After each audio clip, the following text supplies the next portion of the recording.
Hello and welcome to Build Up to a Good Game. We're an hour and 5 minutes away from the final kickoff of this season at Portman Road as it's Ipswich Town against West Ham United. The teams are out. We're going to get onto them in just a second. But before we do, hello. Thank you very much for joining me. I'm riding solo today. Gonzo is on holiday. Who books a holiday? So you missed the last game of the season. Well, Gonzo does. Anyway, so you lot are going to be keeping me company for the next half hour or so until the watch-along hosts appear. So do get involved in the live chat. Subscribe to the channel. Get involved in the live chat. And please do drop a like on the video by clicking the thumbs up. And let's get straight in to the West Ham starting 11. In goal is Lucas Fabianski. He gets to play on his final appearance for the Hammers. Seems a bit... I get it, and I'm pleased he's starting. Seems a bit daft to do it today and not last week when we were at home to Nottingham Forest. But nevertheless, Fabianski's back in goal. We're continuing the back three setup. We've got Tadibo right centre back, Mavropanos. Maybe it feels a bit like Mavropanos centre back, and Max Kilman to the left of the back three. Adam Wan-Bissaka playing right wing back as usual. Well, I say as usual. He's been switched back over to the right hand side. And Ollie Scarles returns to the starting 11. Scarles is in at left wing back. In midfield, we've got Edson Alvarez and James Ward-Prowse. Thomas Souček, what appears to be the number 10 role for Thomas Souček again. And the front two of Jared Bowen and Niklas Füllkrug. At least that's how I take today's lineup. If you think any different, do let me know in the live chat. But I think that's how we're going to set up, given the starting 11. It's a bit of an interesting one, not just the starting 11, but the bench as well. Let me just go through the bench for West Ham quickly, because it always provides a bit of context. Arriola's on the bench with Creswell and Soufal. Rodriguez on the bench with Andy Irving. Kudus and Paqueta and Guilherme there, as well as Danny Ings. But perhaps more notably is there's no Emerson, and he's ditched the two loan signings of Carlos Soler and Evan Ferguson. They're also not on the bench today for West Ham. In terms of the starting 11, I'll be honest with you.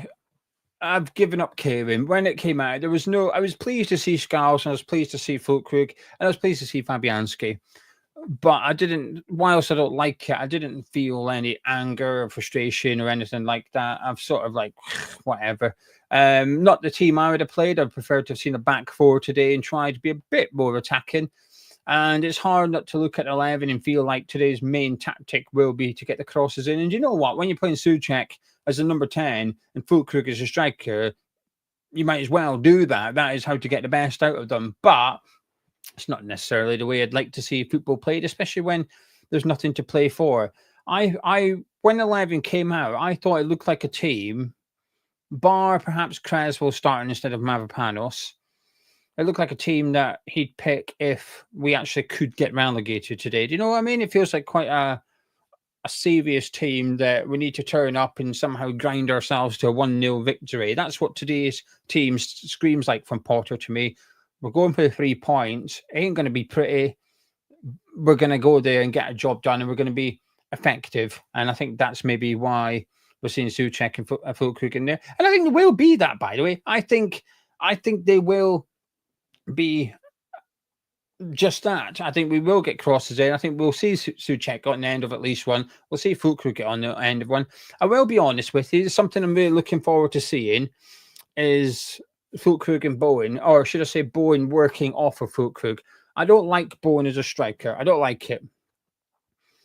But there is, all season I felt there's very little chemistry between Bowen and Kudus, which is worrying. It has never really felt like a good partnership. Newcastle away last season, they had a good link-up play. I remember that. I remember Kudus setting up Bowen and Bowen setting up Kudus. I remember it well. But this season, I feel like there hasn't really been much between the two. But I do think Bowen works well off Füllkrug. So I'm looking forward to that, because this is what I think we're going to do away from home next season. This formation, this type of play, and he's sticking with it already. So it'll be interesting to see how they get on. But it's the most mouth-watering, inspiring starting 11, is it? I think I'll be pretending otherwise. Martin saying, you say there's nothing to play for, a win and we finish above Man U and Spurs. I get that, by the way. I do get that, Martin. And we can, have gone to, people are assuming Wolves don't win, we can go above them. So we can finish 14. There is money on the line. There's a 12 million swing between our highest finish and our lowest possible finish. And whilst I thought it was funny and fun to potentially finish above Man United and Spurs a couple of weeks ago, and it still is for Man U, I don't think it's as funny and fun anymore to finish above Spurs because they've won the Europa League. Part of the reason I was looking forward to it, and part of the humour attached to it, was Spurs fans' reaction. They don't care anymore. They shouldn't care anymore. They won't, because they've won the Europa League. They've got Champions League football next season. So it's sort of taken the shine away from me finishing above Tottenham this season. Even that small bit of fun I had has been sucked up. Finishing above Man U, I suppose, maybe. But hopefully we do win. I do want to win, by the way, just because I'm not feeling that excited for the game or that buzzing for the game. It doesn't mean I hope we don't win. Of course I do. I want us to win every single match. And do you know what? The team's good enough. That starting 11 is good enough to win. This Ipswich team have, I think, equally the worst ever home record in the Premier League. So they're slightly better away from home than they are at home, and they're not very good at either. So there's no excuses to not get 3 points today. We're taking it seriously, which we are. That's an 11 that says Graham Potter's taking this game serious. If he wasn't, he'd have Paqueta in there. He'd go to 4 at the back. He would try maybe play Guilherme, but he's not. I think he's picking what he feels is his best chance to get 3 points at Portman Road today. And I think that might be enough because we've got some good players, and Ipswich, their starting 11's not that great anyway. We'll take a look at it in just a second. And I just wanted to pull up a comment I seen from Michael, a bit of fun. And this one, the stat that I gave during the breakfast show about right wingers scoring against Ipswich. Yes, so Ipswich have conceded, thanks to Stephen, 79 goals in the Premier League this season. 20 of them have come against the opposition's right winger. And we're not playing one. We're playing 2 strikers. So their weakness area is that right wing one. Now, like I said, context applied here. There's a lot of good right wingers in the Premier League this season, likes of Saka and Bomo scoring, Jared Bowen. He is inflicting that on other people. So there's a lot of right wingers getting goals, but Ipswich have conceded more goals to a right winger than anyone else in the league, which is 20. And we're not playing them on the right then. Funny games. No, Charles, it's not that Leif Davis is crap. It's because, in my opinion, anyway, we all have. Maybe you think he's crap, and that's why. I think it's because the way Ipswich play and are quite lopsided.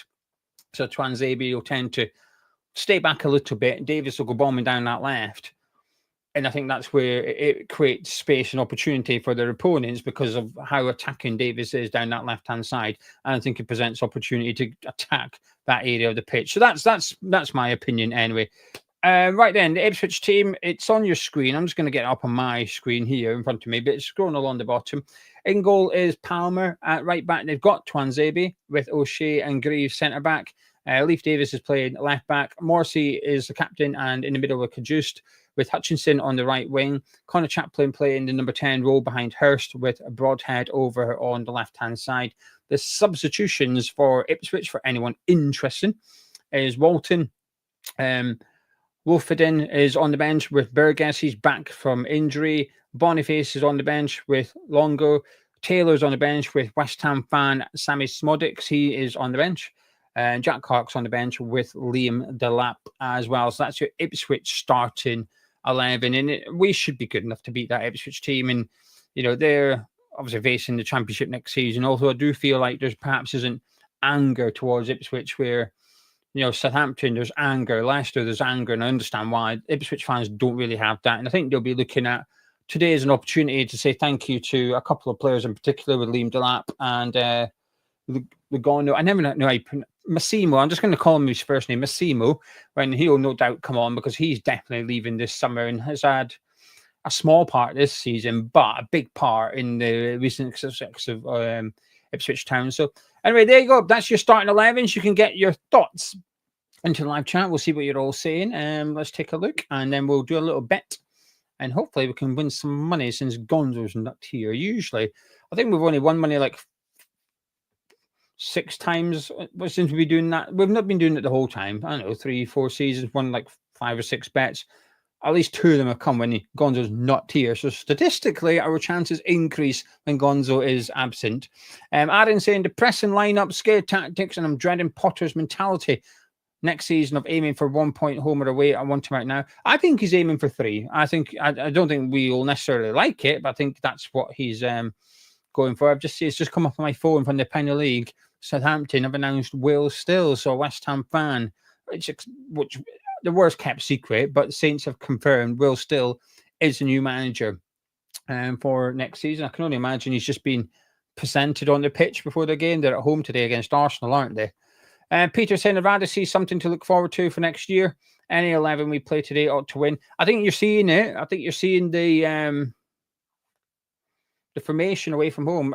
People could disagree. Gonzo half disagrees, but feel quite confident this is what we're going to see. Not the players, obviously, but the actual formation.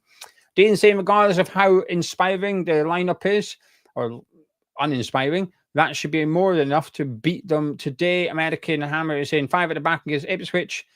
Avid is saying this is what we will have to get used to. Potter in charge, 5 at the back. Bowen out of position and safe possession's sake with few chances. He was very clear in the presser about not experimenting. Ironix hopes Guilherme gets a good run out a little later on, irrespective of the score. Gives us something to look forward to. George, no, the bet's not in profit. Not a chance. No, I mean, when you think about it, there's this season, there's only been 43 games, maybe. Obviously, in previous seasons, we've had all the European games and gone deep into the competition as well. But we don't do it to. We don't. To be fair, even if we won the bet, we give the money away anyway. So we're guaranteed. Basically, we are guaranteed to lose 5 times the amount of games we have a season, regardless of whether the bet wins or not, because we give the winnings away. So it's I don't know. We did it one game.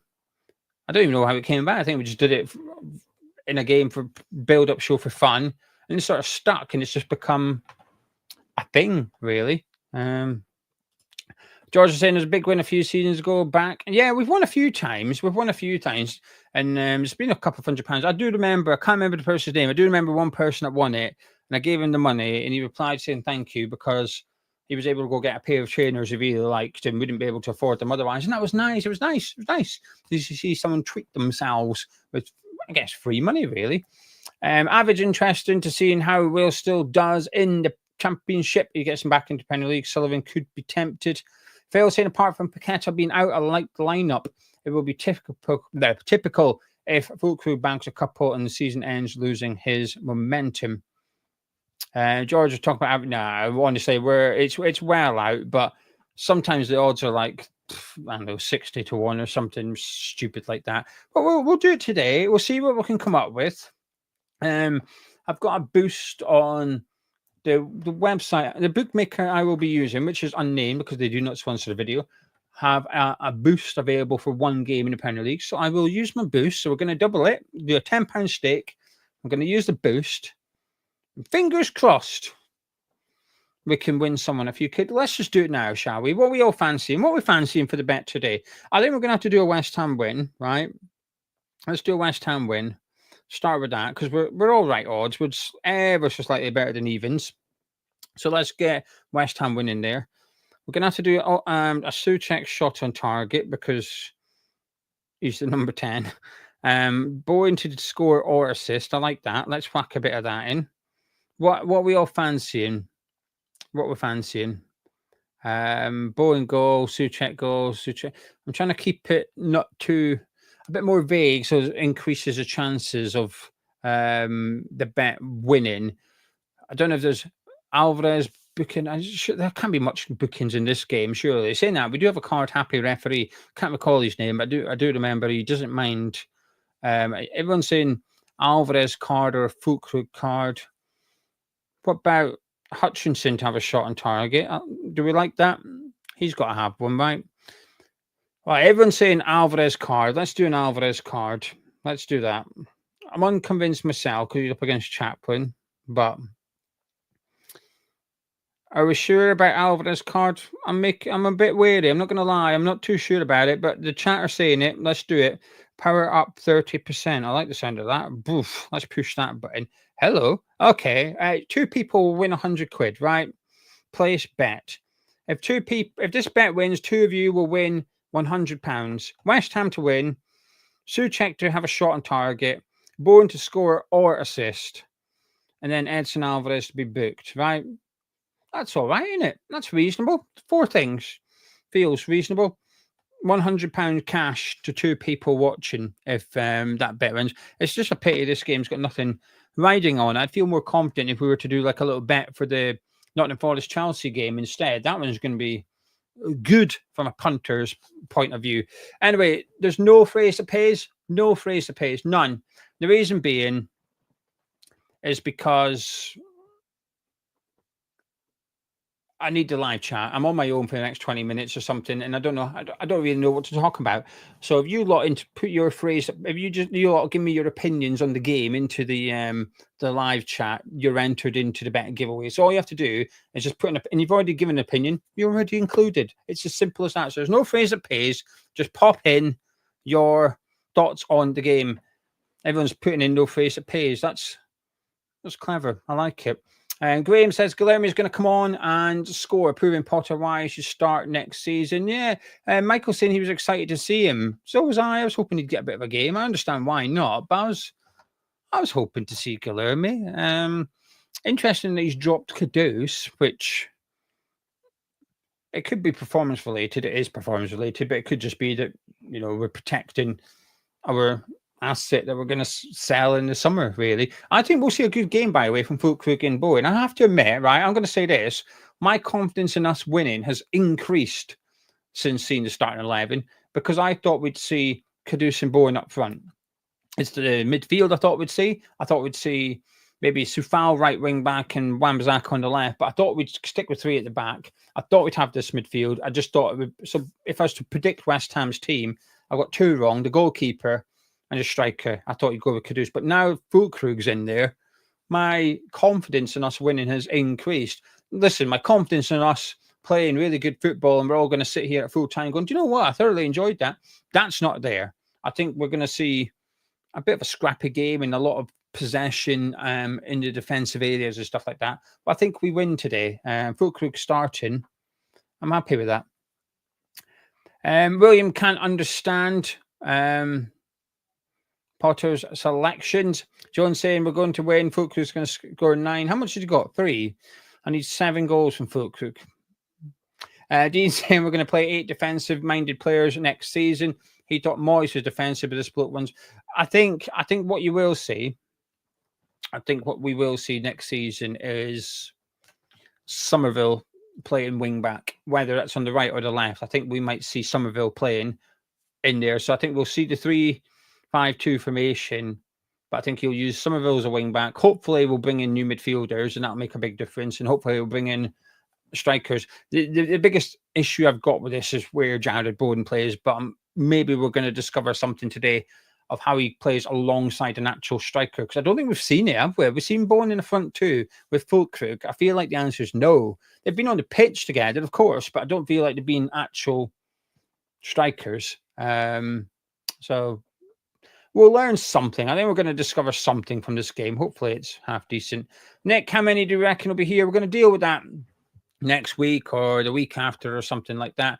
William saying we need to win in style and could go 14. I hope so. Fingers crossed. Matt saying you would think winning today would be an incentive to finish above Man U and Spurs. That makes the season any better. Fingers crossed. And Paul saying he used Sky for his bets for years. Now they have updated and taken away the header and outside the box options. Does your app? Funny enough, no, not for them. Why have I got this? Why is this Siri thing coming up? Go away. How do I get rid of it? Go away. That computer's listening to me. How do I stop that? Does anyone know? Anyway, no, it doesn't, Paul, but I do know that Paddy Power and Bet365 had those options. Bet365 has those options today if you fancy doing those bets. George saying Kudus hasn't really been that good for us. It was good at Ajax, sure. If we can get a good fee for him, it will be the best outcome. This Siri thing's pissing me off. Siri, go away. It's gone away. It worked. It's still there.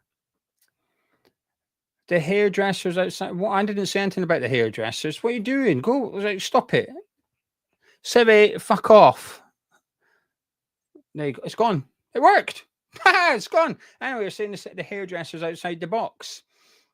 That's not what I said, but sure. I mean, I need a haircut, but you don't need to remind me. Bill saying Emerson and Kudus being protected from injury, which is fine. I get that, but then why is Kudus on the bench then? Don't bring him on. Davey's not upset with no Kudus. And Terry's asking about the live feeds.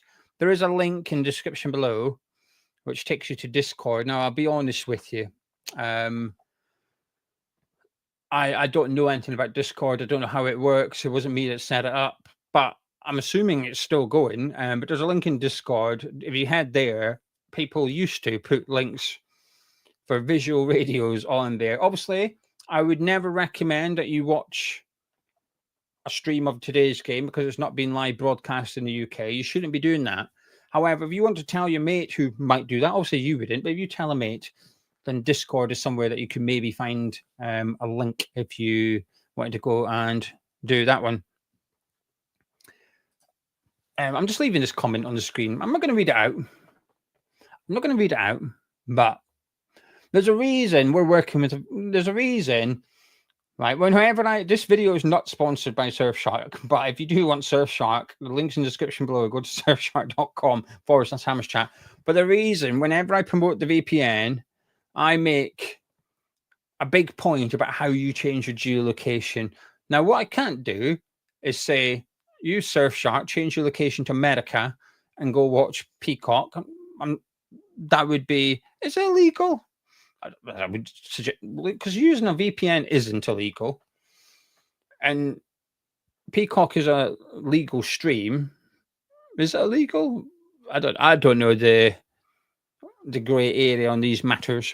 But when I do promote Surfshark, I will say, if you wanted to watch something on Netflix in America that's not available in the UK, you get Surfshark, you change your location to America on Netflix, then you can watch American Netflix, right? Capiche? Comprende? Hopefully that makes sense. Anyway, Paul, thank you for your comment. You're now entered into the bet giveaway, should it win.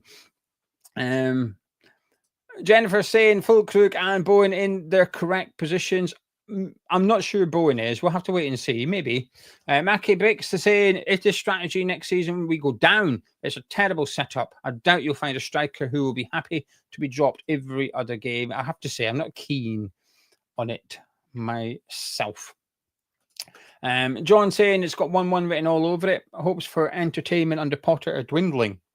Pardon me. Sacrificing that for results, even when there's no evidence it works. Darren's talking about Peacock as well. Funny enough, answered how much is Peacock, and Darren said about how much he pays for Peacock. Nick saying you needed a subscription. You do, Nick, but you do need a subscription. But if you were to say that you're in America and if you were to use an American address, it may or may not work. I don't know. Never tried it. Marky uses Surfshark to change. Marky's in. See, look, here's a good example. So Marky's in Tenerife, wants to watch the BBC or ITV, changes location to UK. He can access it, right? Peacock is American. That's all I'll say. Leo saying, I don't know why he hasn't played Fulkrug in this left striker role and Kudus in behind of the two. Phil's hoping Bowen is on the wing. I'll be surprised. I think he'll be quite close to Fulkrug and they'll both be playing as striker. But that's the thing I've got, the big problem I've got with Kudus and Bowen is I don't think either are great at playing with their backs to the wall. Now, they're both good players. They're both good at holding the ball up. I think Bowen's good at getting the ball and turning and running at defence. I think he's good at getting the ball out wide and holding play up out wide. But when he's got his back to the goal, I don't think his hold-up play is great. Kudus, I think he can shield the ball better than Jared Bowen, but I do think he tends to turn and run into trouble more often than not. But I think Fulkrug is far better at either of them with his build-up play. I think the way he can get the ball down, he can lay it off to players in front of him. So now he's got Ipswich goals that way. Fulcrug's got players that way in front of him. He's good at laying it off. He's good at playing it to the side. He's good at playing it in behind. Fulcrug, I think, and this is what I was stressing when we signed him. I think Fulcrug is a really good creative player. I think he's fantastic at it, and I think he can play this role better than what Bowen and Kudus can. So I'm quite hopeful that he'll have a good game today. But we've got to get the ball into him and not launched at his head. I don't like it. We haven't always done it, but I don't like it when we use Fulcrug as like a target man. I think it's almost like, not disrespectful, but I think it's ignoring how good he is with the ball chest height and below. He's fantastic at it. Just because he's a big lump doesn't mean you have to keep using him to flick it on. Get him to the feet. He makes it stick. I think he's got really good ball control. Anyway, right, let's have a little look and see what you are all saying. Nick is in the USA, saying that if you were to pay £5 for a month, you would be able to get Peacock. And Bandy saying Souček starting to get goals. Does this suggest we hopefully will not sell him? I've decided what I want to do with Souček. Subscribers, you've convinced me. I can't remember exactly which one it was. One subscriber in particular commented on our Souček video, and I liked exactly what he said. There you go. Dean saying, if you're old school, always the NIITS. There you go. Whatever that is, I don't know. It's an old joke between Dean and Charlie. I'm missing out. Dean's loving them. I'm not going to lie, Dean. I put them there because there's nowhere else to put them, and they are to promote the mugs because, well, we're selling them. We're shutting the store down. To be fair, we're selling these ones now. They're ex-display, and someone emailed and said, can I buy one that's ex-display if it's cheaper? So I never really considered it before. So, well, if you want, I said, I can't remember. So I put them up on the store now, so you can get the ex-display ones. I will give them a wipe before selling. They're probably a bit dusty in the middle because they've been just on display for ages. But I don't sell these. But because we're shutting the store down, I don't need them anymore. So I'll I think they're half price on the website. If you just get a random one, I'll just send you a random one. So we've got a few ex-display, and there's a few that when they come in, there's maybe a slight mark on them, and I won't sell them. So they're over there. So anyway, hammerschatstore.com. Trevor, the store will be up until the boxers arrive. So we're waiting on the oddball boxers to arrive, and they reckon June. They said June they should be here. So once they arrive, we'll get them out. We'll probably promote the store for a couple of weeks after that to try and sell more of the boxers, and then we'll take the store down. I need to sort of I need to free up time, and the money for Hammer's Chat's not good, so we can't really replenish stock, etc., etc. So that's why we're shutting down the store. Darren's got his Irving mug. Got signed. Wait, you got one of the Andy? Wait, hang on a minute. I need to check this, Darren. Are you telling me you bought this mug from us, this Andy Irving mug, and you got it signed by Andy Irving? Is that what you're claiming? I need a photo. Can you email?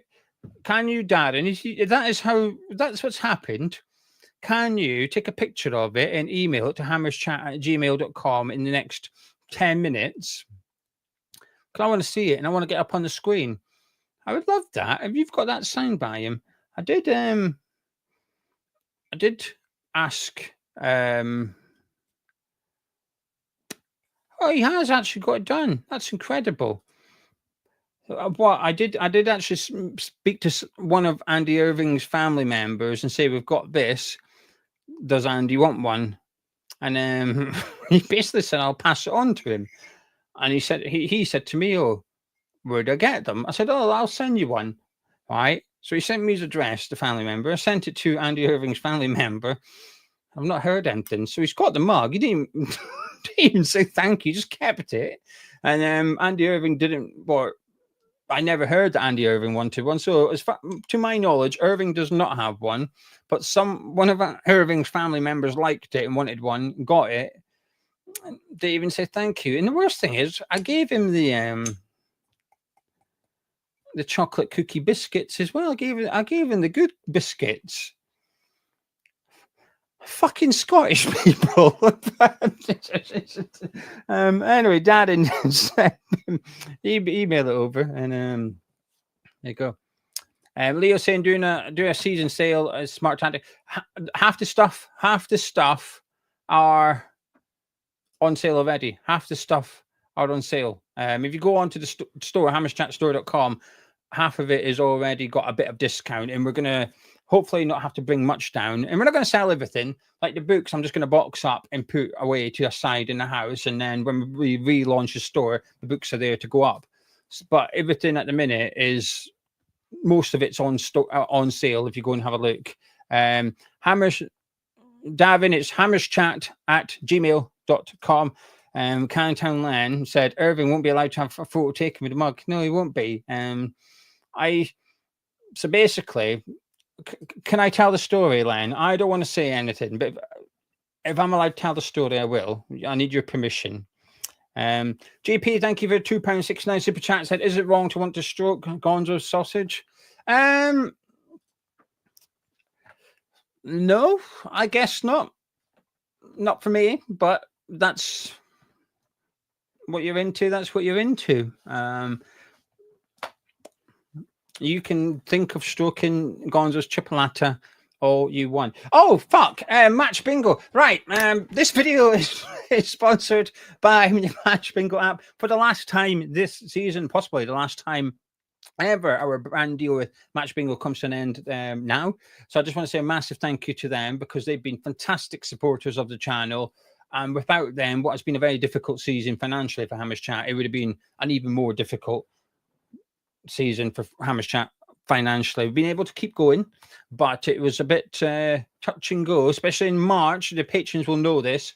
It's not been great, but so thank you to Surfshark and Match Bingo for their support, because it's been absolutely fantastic. And if you want to download Match Bingo, the link to do so is in the description below. So please do download it if you haven't done so already. You can sign up, and if you do deposit £10, they'll give you £10 free credit as well. And you can get your cards for today's game, £2 each, 15 events.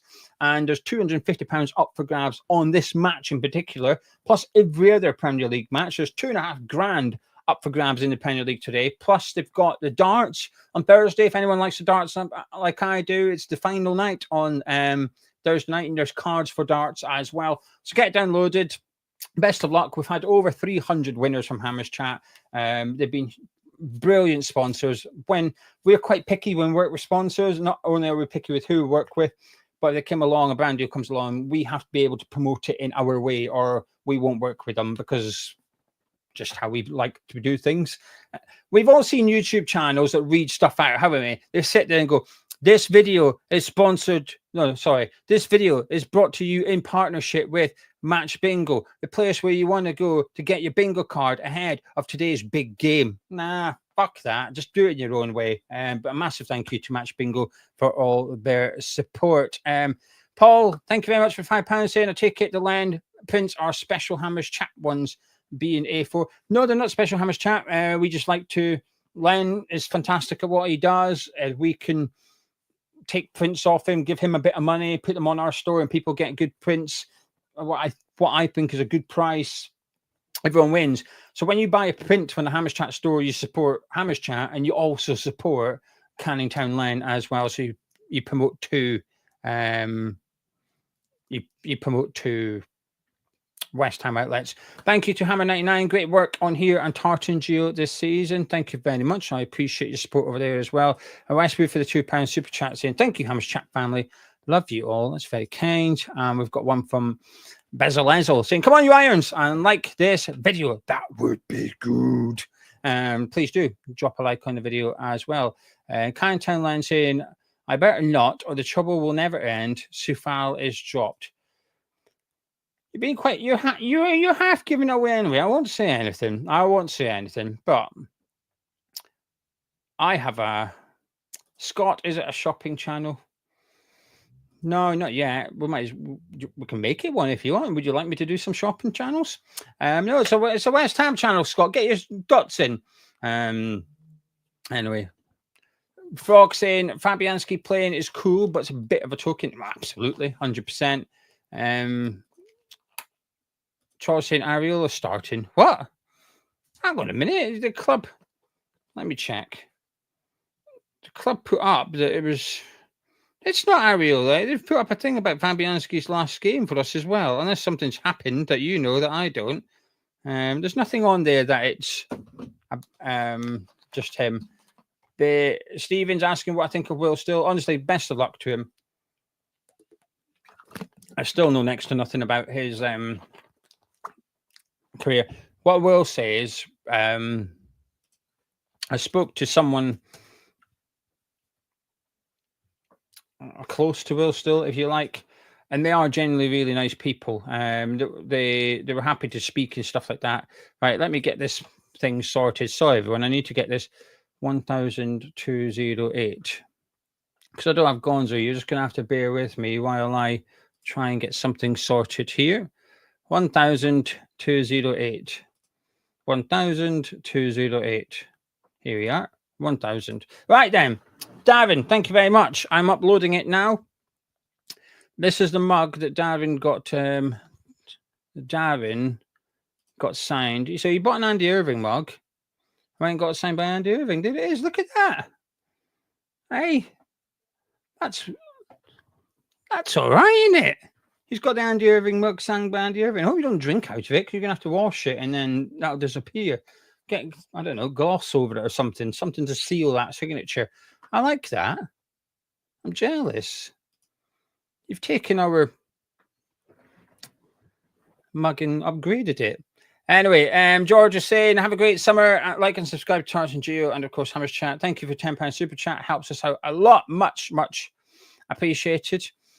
Scott saying, the crab and potato man in midfield, sack this clown. I think he means Potter, not me. I hope he means Potter and not me. Joshua saying, if we win, we can go to our second highest position all season. Is that 14th? Dale saying, I think Creswell should have started last game against his old club. I think Creswell got his goodbye last week, to be honest with you, which is good. Wayne's asking where Gonzo is. He's on holiday. Gonzo's on holiday. He's hopefully not thinking about West Ham today, and he's not thinking about us. He's probably thinking about GP and a bit worried about GP. But apart from that, he's gone away. He's got a week holiday. He's got a well-earned rest. But there's videos going up on the forum channel throughout the week. He's been working hard to make sure that there's plenty of content there. So there will be videos going up frequently throughout the week. So even though he's not here, you'll still hear from him from a few days ago. The bit of context I will give, though, is that he's done a video about Fulkrug. And obviously, Fulkrug starts day, so there's a possibility Fulkrug's away to smash in a couple, 2 or 3 goals, and his Fulkrug video is going to look a bit silly during the week. So just bear that in mind when you go to watch it. Thank you very much to One Pot for the £1 super chat. Much appreciated. Hammer Boy, there is a bet, but there's no. You've already entered. All you have to do is just put a comment in the live chat about the West Ham team, the Ipswich team, about the game. Just comment about the game in the live chat you've entered. We need 4 things. We need West Ham to win, Souček to have a shot on target, Bowen to get a goal or an assist, and then Alvarez to get booked. And if that 4 things happens, 2 people win 100 quid. He's got to win. How many goals did he got? 3. He's got 3 goals. Well, I need him to score 7. What I will say, right, if he stayed fit all season, and that's the problem. I'm aware that's the problem. Had he stayed fit all season, I think he gets his 10 goals, right? So I think ability-wise, he was all right. It's just he wasn't fit. Guys, that was the breakfast show. It's because Gonzo's away. It's just me, so I just combined the 2 to some extent and did it like that one. Ashley's not a fan of the lineup. Feels like a draw all day. Jamie reckons Bowen is going to grab a brace today. Dino's whipped Fulkrug into the FPL last minute and captained him. Love that. Get that going. And Up the Hammer saying Potter in, Potter out. I'm neither. I'm Potter can't be arsed. I did a video, I don't know, 3 weeks ago maybe about it. My opinion hasn't changed, which is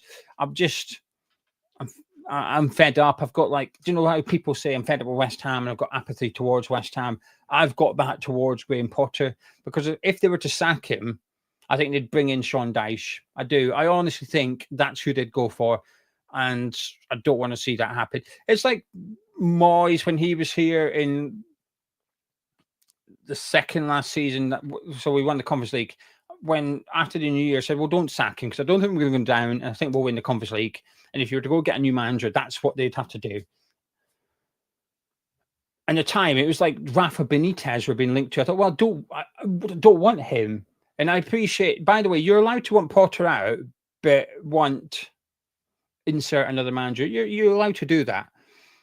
But then when it comes to sort of what you desire and what you think you're going to get, it's usually two completely different things in football, no matter who you support, but especially when it comes to West Ham. So who you want as a manager, the reality is you're probably not going to get that guy, right? We were in a decent enough position post Moyes. We were ready to spend over 100 million in the summer, and we went for Lopetegui, right? That is the club. That's the club. And that was with someone like Steiden in his ear. He still went with Lopetegui. So who would we get if we sack Graham Potter? Because that is the alternative. So if you want Potter out, that's okay. I understand why. But who do you think we'd go sign? Because that is who we'd be going to. And I've convinced myself that if we were to sack Potter, we would probably go for Sean Dyche. Now, if it came out that the alternative, actually, we're going to go for Areola or someone, then yes, sack him now. But I don't believe we would. I believe we'd go for a free manager and probably a not very good manager. Anyway, hopefully that makes sense. So am I in or out? Neither. I'm definitely not in. I guess I am out, but I wouldn't sack him because I think we'd end up with someone worse, if that makes sense. Right then, Grouse is saying we're playing 3-5-2, terrifying pace in the side. Hopefully with Scars down there, we might have a little bit more directness, and also with Wan-Bissaka. Hopefully we've got a bit of energy out wide today. West Ham again saying, would Sean Dyche be worse? I think he would. I think the results would be similar, and I think the football would somehow be even worse than what we're seeing. I've actually enjoyed elements of the games, not all of them, but some parts of games under Potter I've enjoyed. I felt like we played good football here and there, not for long enough and not consistently enough. But I think under Dyche, I don't know. I don't think I'd enjoy any of it. Clayton saying, really, do not get Potter's selection again. Scarles gets a start out the blue. No Soufal, Creswell or Rodriguez. And then Ward-Prowse and Souček stay in the team. Zantos is saying Forest to Chelsea. Neither, but I'm rooting for Nottingham Forest, so I'll say that one. JV saying, just want to say thank you to Hammer's Chat. We'll join Patreon next season. Thank you. He's enjoyed our videos along West Ham Fan TV and Claret and Booze. That's kept him alive with this crap season. Chris has got his... I'm trying to click on comments that's not to do with the shop. I appreciate people commenting about the shop. But let me just try and skim through before I get some company for the next 5 minutes or something. Right, that'll do. Right then. Mabel saying, no matter how negative it gets, it's the hopes that, I mean, I don't have very much hope. It's just that I've got somehow even less than that with the prospect of who would get in to replace Graham Potter. Anyway, enough for me. Let's bring in the host of the watch along for today. Nick, how's it going? Hello. West Ham are playing. That's good, isn't it? It's good for Ipswich. Yeah, for everyone involved with the tractory, whatever they're called, good for them. There's a nice little run out in the sunshine. We're always the right team to play at the right time. I don't know why is Kudus benched. I don't know if that's come out. I don't mind it. I think he's not been great recently, and I'd prefer to see Fulkrug up front if we're going to play two strikers. So I'm okay with it. Really? I thought he's actually been better. I mean, effort-wise, I thought he's come back into it. Whether that is because the transfer window's coming up or what, who knows? But yeah, I mean, you take out, you put on an attacking player. Oh, good. You take off an attacking player. Yeah, I mean, I would have preferred a formation change. But I'll be honest with you, Nick. Even with a formation change, I would prefer to have seen Guilherme start over Kudus today, just for something different. Yeah, I mean, it's still just the same. It's just one last one. it feels like a kind of cup final in that we've made it to the end of this season. Like it's quite a notable, momentous game because of what a bad season it's been. So the fact this is like a hallmark moment of just the end of shitness. And as I've said at some point, or at least definitely have thought, yeah, Potter he's put himself in a position where he must do incredibly well next season or go. Those are the only two extremes. Which sounds stupid because he might just be like 10th and stay. You know, you don't know how these things are going to work. But the decisions he's been making are baffling. Some people try to think that he's been using it for this reason, an extended preseason, like just coming up with some kind of like verbal Rubik's Cube of nonsense. But it's still, on the whole, has been very underwhelming, no matter the bad squad we have, no matter the terrible defense, terrible midfield, non-existent attack, no matter that, it's still, he hasn't done those things which you would hope. So yeah, what else can I say apart from we've just got another 90 minutes of Mavropanos ahead? Yeah, I mean, I completely agree. I think the only way he can say, to be fair, the whole pre-season thing, he never said that. It was us. It was some West Ham fans. I am included in that. I said, use this as a pre-season. The only way that I feel like I will believe it, he used it as if he makes wholesale changes in the summer. If he decides, right, we're selling this player, selling that player, we're selling that player, then I think, right, okay, he has actually used this period to work out who he wants to be here next season, who he doesn't want to be here next season. The last thing I'd want is him to make few changes to the squad and go into next season with, you know, like we take the starting 11 today. If we start with 10 of these in the first game of next season, then I will be really pissed off because I say, well, you didn't really learn much, did you? You struggled with them and you've stuck with them. But if we start with 5 new signings on the first game of next season, say, right, okay, we've learned something. You've taken something away from your first few months here. It's been crap, but you've made changes. Now let's see if they work. Whether they do or not, can't say I'm confident. But I'll tell you what, I'm more confident with changes than I would be if we kept majority of this team going into next season. That would terrify me. So I think it's a case of actions speak louder than words. Let's see what he does in the summer, and then I'll know if I like it or not. Yeah, in the kind of parallel world sliding doors moments, it could have been a lot worse. It's better. This has to be our rock bottom, really. Even though the league position could get worse, even though you can technically be relegated, it's a reality. Even though there's usually 3 terrible teams who'll do the job for you, they're providing that kind of unrelegatable cushion. This has to be the rock bottom. The combination of the Lopetegui and then just the mishmash of just influx of crap on top, like piling on top of the existing crap, including Danny Ings and the people like that in there. This has to be it. So the only way it does have to be up. We've obviously, I saw that we were linked. You know, we've been properly linked with one player already in May. It was that Hajari, whatever his name was. That's the first one I've seen.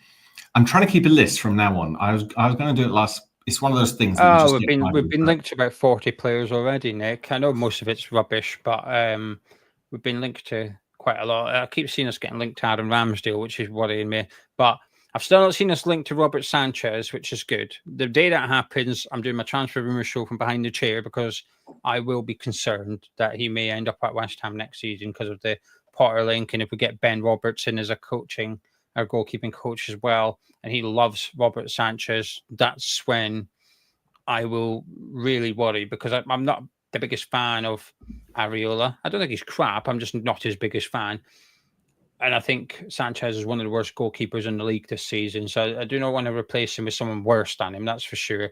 And I think it's possible. So we'll wait and see. The one thing I was going to click on is, Dean, just quickly, Dean, while we continue talking, I want you and others, I guess, to write down in the comments how much you think we can get for Kudus, how much you think we can get for a Gerd, and how much you think we've got to spend. I know you don't know. I'm just guessing. You're just guessing. How much do you think we've got to spend net? Now, I'll give you my numbers off the top of my head. Say 60 million for Kudus, 20 million for a Gerd, 50 million to spend. I don't believe all this nonsense that we've got no money to spend. You can believe it if you want. The reality is neither of us know. right? So I've got 60, 20, 80 plus 50. I've got 130 million there now. That's a lot of money. That's a lot of money. And that's without sales to any other player like Edson Alvarez or Lucas Paqueta or Emerson that may go or may not go. So 130 million. So Dean, how much have you got? And other people can participate as well. And suddenly you might find that actually, you know what I mean? Got a bit of that in the summer, despite all this.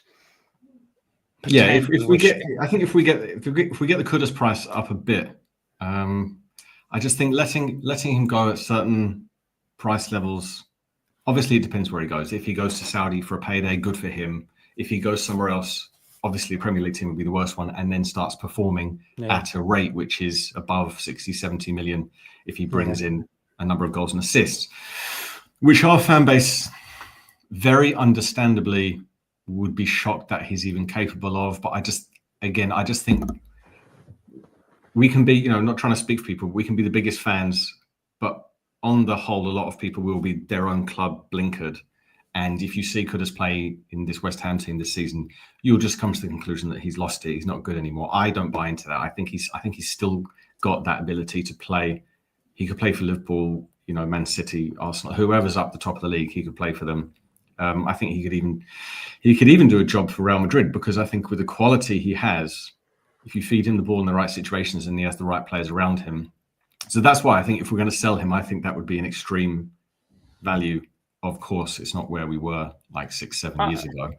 I think he gets a lot of. I think a lot of people agree with what you're saying, and I am one. I think I wouldn't say he's overly protected, but he doesn't receive as much criticism as majority of players at West Ham over the last few years. I think a lot of people think he's a good player. He's just been stuffed a little bit. But anyway, Joshua's got the exact same valuations as me: 60, 20 plus 50.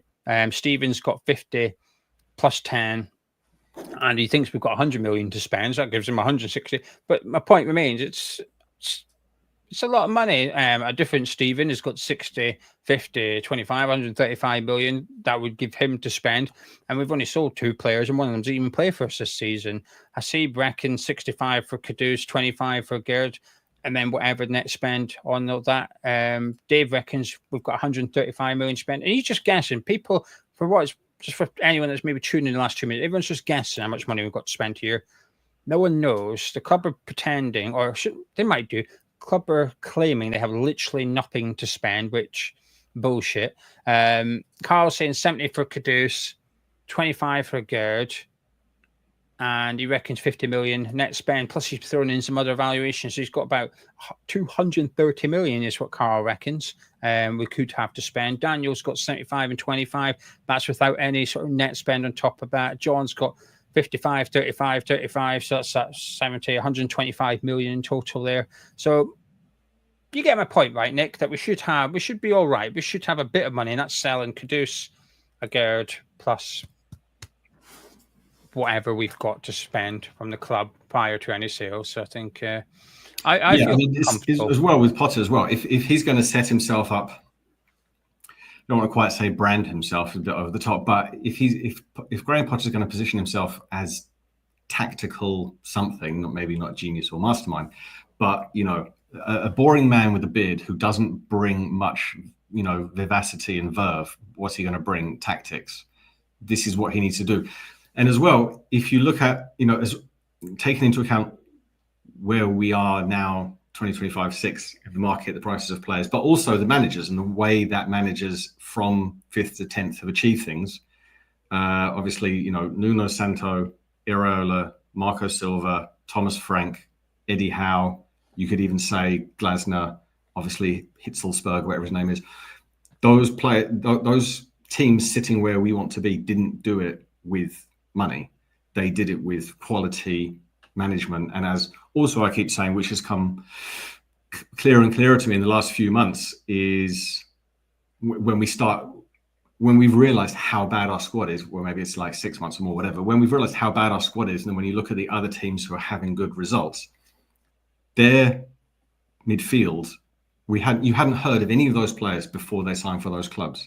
And even if I asked like the reasonable football fan to name, like Brentford's starting lineup, Brighton's starting lineup, maybe they still couldn't do it because they're not like flashy names that came from some club They were nobodies, and then they got bought for low fees, and then they've done the great job in midfield getting a club to 8th or 7th or something like that. So we have enough. Money is definitely not an excuse for anyone. Frog, I'm just going to pick this up, not pick on you, just pick on this. This is inaccurate twice, really. Arsenal don't owe us any money for Declan Rice anymore because it was over 3 payments, so it would have been paid by now. But even if they did, B, it doesn't matter, we've sold it. All the money that's owed to us by other football clubs, which was totaling 69 million, we sold it for 64 million. So clubs no longer owe us any money. We've sold that debt on. So we basically paid 5 million for a payday loan. And say, for PSR purposes, that means nothing. That's cash flow. But for PSR, it doesn't matter. If they pay it in one go or over 5 years or whatever, PSR does not care. So sorry, I don't want to pick on you. It's just factually incorrect. Right, Nick, I'm going to disappear because my iPad's downstairs. Plus, I want to have a little flutter on the football today. So I need to go and have a look at who's playing and all that, with it being 10 games kicking off at once. But listen, before I disappear, just want to say stick around with Nick and keep him company for 90 minutes. Just want to say a quick thank you again to the super chats. GP, who wants to stroke Gonzo's sausage. Paul, talking about Lens Prince. Hammer 99, and just saying nice words, as is Westwood Hammer. Bears are saying, come on, you irons. George is saying, have a great summer. And One Pot, who didn't leave a comment, he just donated a quid, which was very kind of him. All right, Nick, enjoy yourself. I was predicting a 1-0 West Ham win. I think I'm going to go 2-1 now. Wow. I think we'll win. Fulkrug, bang. Yeah, I think we win. I do. All right. So, good. Anyway, fingers crossed. Right, I'll catch you in a bit. Yeah, I'd like to say I think we will win, but as you all know and love, I'm a very negative person. It's my negativity that brings down West Ham this season. Apparently, according to some of you, not the other way around. The idea that we'd win, I've thought that many times this season. I think we'll probably lose 2-1 just because that's the type of season we're in. We're only 8 minutes away. So I also want to quickly say, before I get to your very important comments, what would the time be? Here we go. Okay, so I'm going to have to click on that. It never usually works that well. Some people like negativity. It feels good. It's you can get over addicted to negativity. You don't want to let it, anchor you down to the ground too much, but you need a dose of it. I find you can't get all high and mighty ideas of beyond your station and all that. Northie's just not. He's not here. He didn't really put in a good excuse. I think he supports someone else now. Yes, Jeff's here, ready to deploy the boys for one last time. I mean, behind the scenes, just in front of the scenes, throughout all of the scenes of West Ham, we're a bit crap. Yeah, the Coulda situation. Who knows? Who knows with that? I want Paqueta to go. That would be. He's not a West Ham player for me. Doesn't really do it. Something about picking and eating his bogies for 10 minutes on the video. I did miss that. That wasn't me, obviously. Do we start a conga now? Go for it. Go for it, Biggie. If you can get the motivation, the wherewithal, and the dare I say chutzpah. Some people say chutzpah. I say chutzpah. Enthusiasm, love, spiritual. Exactly. Ian gets it. I am but the YouTube-based, I would say mouthpiece, but GP is going to leap on that, so to speak. You were correct, Nick. See, even coming from Inex, he must be 5 sherries in to his Sunday. Yeah, let's sing La La La La La Bamba, which I saw that it isn't La La La La La Bamba. It's something. I think it's like Para Bailar a la Bamba, which is let's dance in order to dance. Yeah, we should get a decent price for Paqueta. Gary J bringing in the kind of contradictory nature to the comments. I was laughing at the way he says, I don't care to listen. I just like that as a phrase. It's very kind of Dickensian. I don't care to listen to 90 minutes of complaining. I won't complain as such. It's just been a whirlwind, hasn't it? It hasn't been a roller coaster. What's something that just stays crap and doesn't go up? A mine shaft? Something? I don't really know. There's many metaphors. A swamp? A swamp-ass of a season. Yeah, I mean, the negativity is realistic. That's the thing. It's not really pessimistic. 5 minutes to go to kickoff. Much has been said about this already. Jared Bowen not being picked for England, at the end of the day, for these two games, it's good for us anyway, because he's not going to get injured and he can have a true rest. He doesn't need to like travel there, say hello to smiley Jordan Henderson. Jordan Henderson and Kyle Walker, in a month or two, they'll both be 35. So by next summer, the World Cup, they'll both be 36. You're a true West Ham fan. You have to be a bit annoyed for Jared Bowen just vicariously, just because it would be nice if you're a footballer to be recognised and playing for your country. Listeners will know. Loyal listeners will know and rejoice in the fact that I have my Tim Smith theory, which is that if many players were called Tim Smith and looked differently and very unappealing, let's say, not that these men I'm about to mention are handsome, they wouldn't still be footballers, like Rasmus Højlund. 4 goals, it might be 5 now, I'll just say 4 because it sounds lower. 4 goals in 31 appearances, can't play football, terrible. There's a lot of players who are not good, but because they have a certain name or maybe a cool haircut or some whatever, they maintain their status as footballers. So with Thomas Tuchel, he apparently doesn't pick players for England based on the criteria you would imagine of attacking players, which is goals and assists. Scrap that with Thomas Tuchel, doesn't care. Goals and assists, what are they? Who knows? So Jared Bowen, obviously, I think he's had 7 goals, 3 assists in the last 14 or something. And then Noni, whatever his name is, Madueke, has 1 in 10. 1 goal involvement in the last 10 gets picked. So I just think if Jared Bowen, I mean, Jared's quite an exotic name anyway, but if he called himself Joju Bowenicki, as I'm probably going to call him for the next 90 minutes, and he had a hairband and he grew like little locks of hair and just really cool hairbands, couple of locks of hair just there. I'm all about, it's the style. Joju Bowenicki, he'd get game time, I think. I don't really know what else he has to do. Obviously, the Jordan Henderson thing, everyone knows it as well. Having someone around because he's kind of fun. I was going to shimmy my shoulders there. Maybe, Jordan Henderson, he just shimmies down the hallway of St. George's Park saying whatever in some accent that no one can understand. Kyle Walker, I'm not sure how he's setting example. We all have personal issues. We've all had ups and downs in life, but Kyle Walker's personal issues surely would be some kind of mark against a leadership perspective. You've already got Harry Kane. Bellingham's young, but he's already won, everything with the best club in the world. You just think there would be, and this coach staff. So I'm just a bit annoyed for Jared Bowen. There is an Instagram account. Obviously, my TikTok account, very important to mention. If you're on TikTok, Hammers Chat Nick, go to TikTok, Hammers Chat Nick, give us a follow. There's an Instagram account, I think it's called WHUFC Updates. And on WHUFC Updates, another Instagram account, Grace Wild Football, who may or may not run the Hammers Chat Instagram. I know I'm getting a bit, but I'll get to the point. She made a comment on his thing saying, didn't something to do with Bowen's wedding. And then Jared Bowen himself commented saying false facepalm emoji.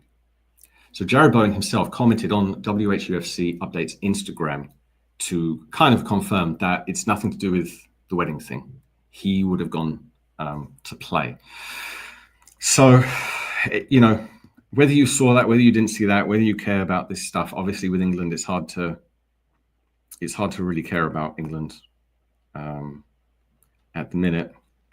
I'm going to try and tap some thingies, get some kind of text-based visual representation of what's occurring on the football pitch at the moment, as long as it works. It never usually works for me at the start, and then I do something that works, but I never figure out what it is I do that makes it work. So it's quite annoying, to be honest with you, when I have, 500 handsome and intelligent British English men waiting to be entertained.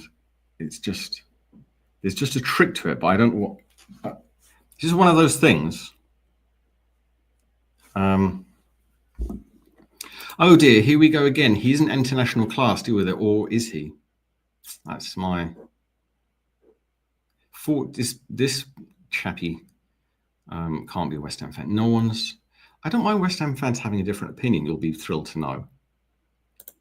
You can't not support and emotionally love Jared Bowen and be a West Ham fan. The two things don't go hand in hand. You must adore him. Okay, I will get coverage soon, and I will be telling you what is going to happen as soon as I sort my life out with these damn links. Oh, I've got one. Have I got one? No, wrong game. Anuses. Try again. Try again. That was that one. I'll keep trying. I know we'll get there eventually. Persistence and perseverance. What's this one? No. So annoying. Anyone else watching it? Not quite sure what this is good. You and others better learn. Stop telling lies. What lies? What are you talking about? Calm down. Just remain calm. This, honestly, it gets so annoying, this bloody thing. But I will get there eventually. So please stick with me. Do not close the window. Do not say fuck or bugger. I will eventually get visual representation, for fuck's sake, of what's going on the football pitch. Tapping away, trying to figure out. Is this it? It is it. See? Knew I'd get there eventually. I knew it. Oh, yikes. I'm so roastingly hot already. It's 0-0. We're 1 minute in and it's 0-0. That's good, isn't it? Positive start. So I'll be. This game is not sponsored by Krabby's Original Alcoholic Ginger Beer, but it's about to be consumed in a very consumptive sense. Footballing wise,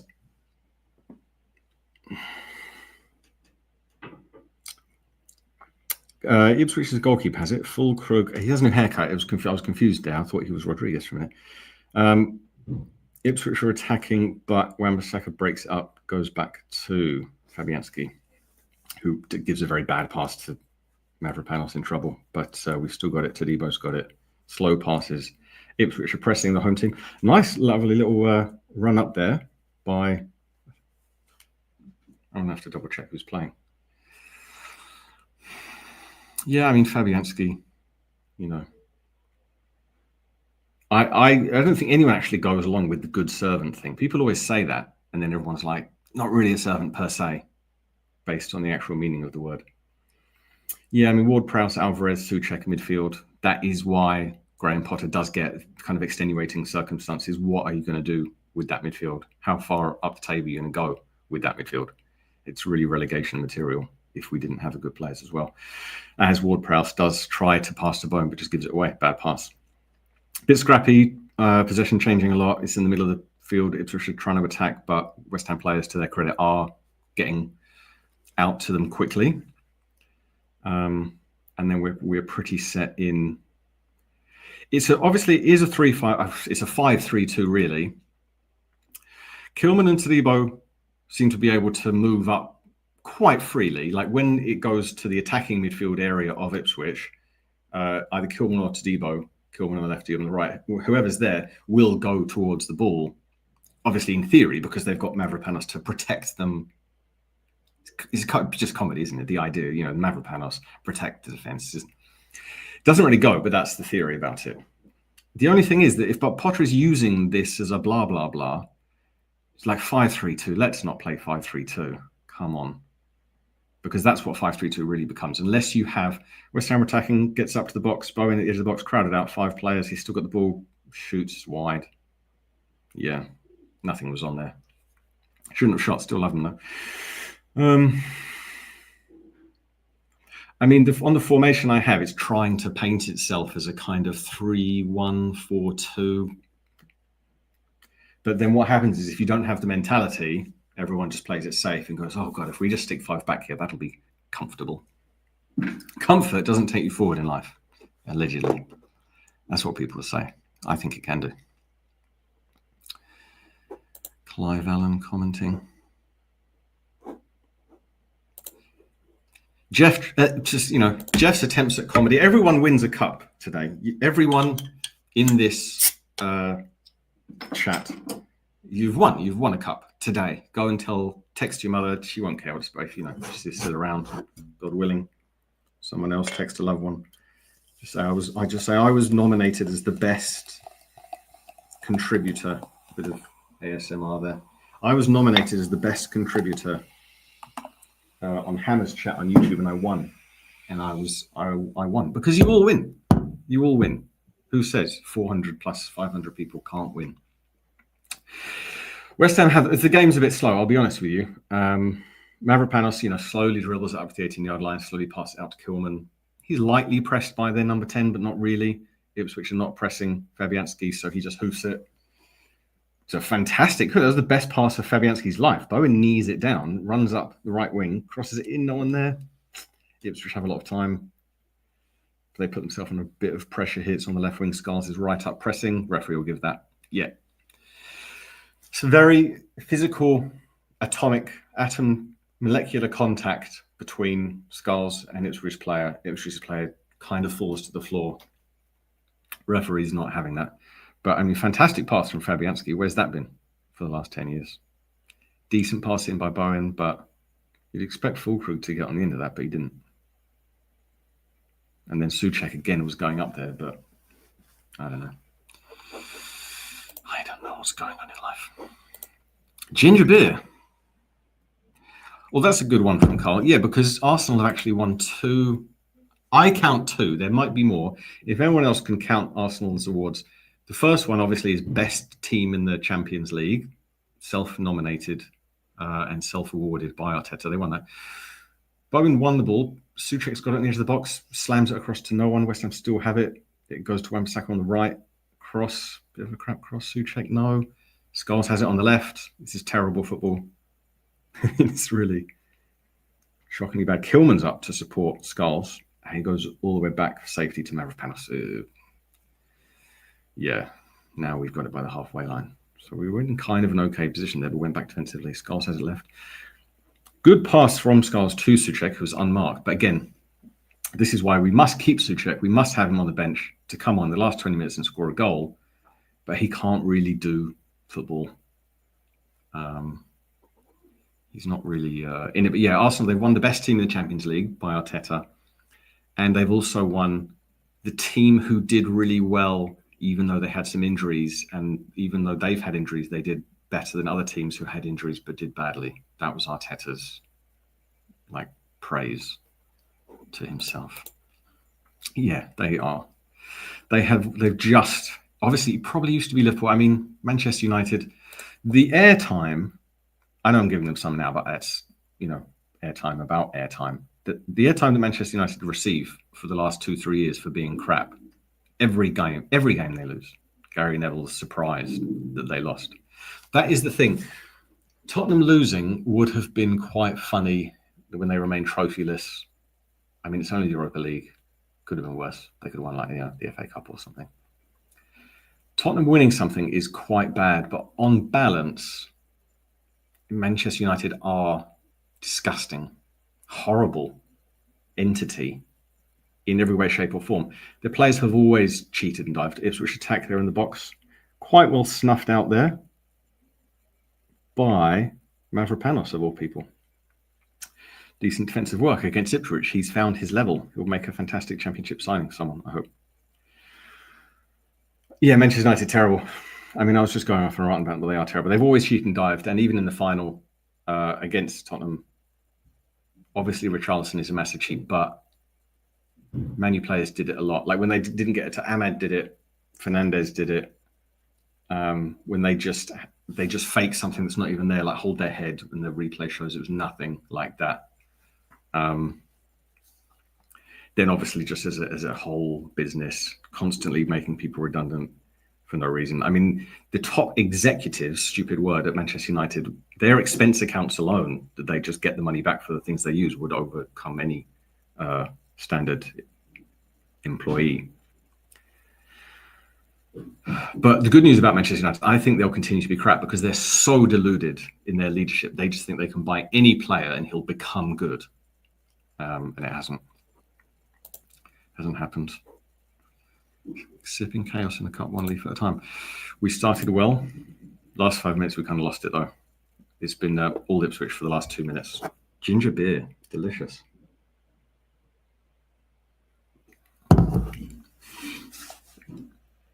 Ipswich free kick. We've been all over the place. Like, I mean, the game itself, 2 crap teams.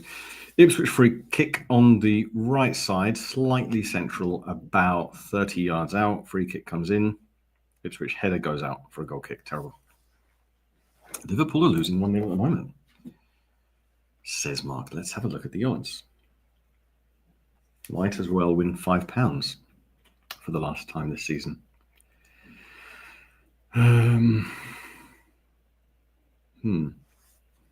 Indeed, who scored for Palace? Or was it their striker? Let's have a look.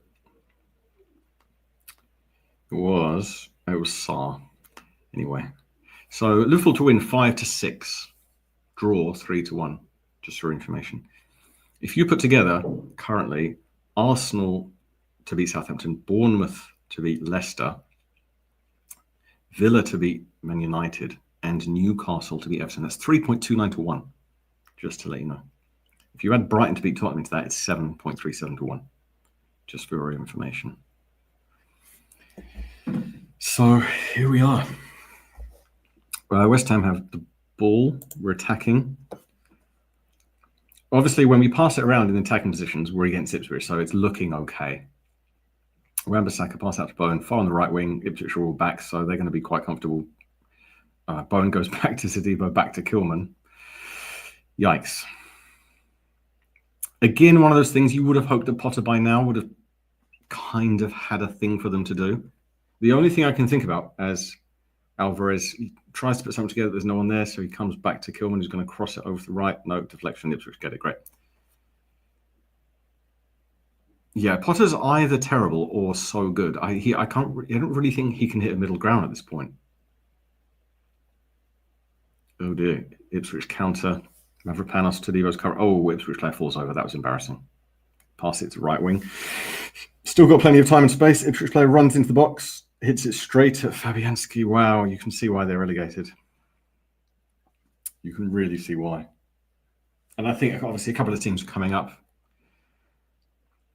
Then their manager will probably still use it as an audition and try and play good football with a bad squad. So Sunderland and Burnley, you'd imagine, will go down. Terrible for Ipswich there. There is a lot of this. Sideways and back. Last game of the season matters for nothing. A couple of million that will waste anyway through bad leadership and ownership who just come out saying we've got no money.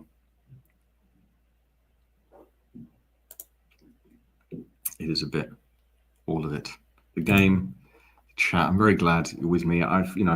As a first season commentator, co-commentator on Hammers Chat Watch-Alongs, it is a pleasure and a pain at the same time. There's a lot of nuance in the whole thing because it means you can't escape West Ham. I think we all need that sometimes. Sometimes in life we just think it gets to that we've all been through in the last decades.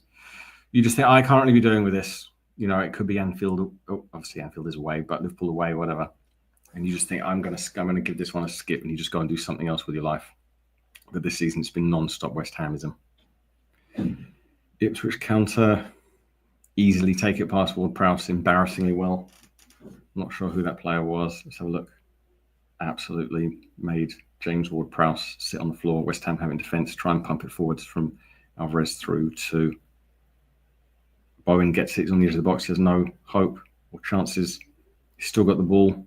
Not many options. Goes backwards to Alvarez. James Ward-Prowse.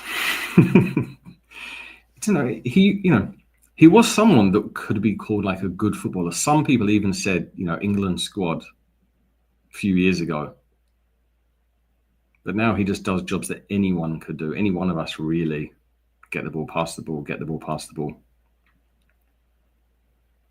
I think that was Connor Chaplin who made James Ward-Prowse sit down with a little shimmy. Down Ward-Prowse goes. Wow. I mean, why put Kudus on the bench? If anyone knows, I had a quick look, couldn't see anything. Obviously, Sky Sports said nothing.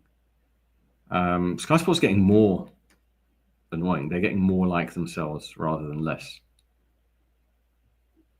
in terms of what they cover. I didn't see why Kudus was on the bench. If anyone's seen that or just wants to make a random suggestion off the top of their heads, just make something up. I don't know. I like Todibo. That's the thing. I think he does good defensive things. Even the things he does that are not great, I don't really think he makes mistakes. I can't remember him costing us a goal like everyone else has. Just if you've got this squad and you're in this league position, I like Todibo. I think he's technically good enough to play for a top 8 team. Ipswich players on the floor complaining or something. I suppose, I mean, again, it's a kind of depressing conservatism of Graham Potter, if that's the case. Or the owners. Easy to blame the owners for everything. In a literal way. I suppose if he did, get a really bad ankle injury or something. It's slight shame. Slight shame. You get good money for him, you can get good players in with that kind of money. If you're really a scout and that's your job, and you say, here's 60 million, get me 3 youthful, energetic players with some form of mentality of tenacity. Game stopped as the Ipswich players on the floor, 15 and a half minutes in. You can really...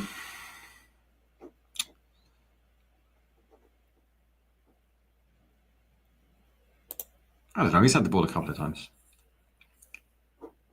And we need to get rid of Cresswell, come on.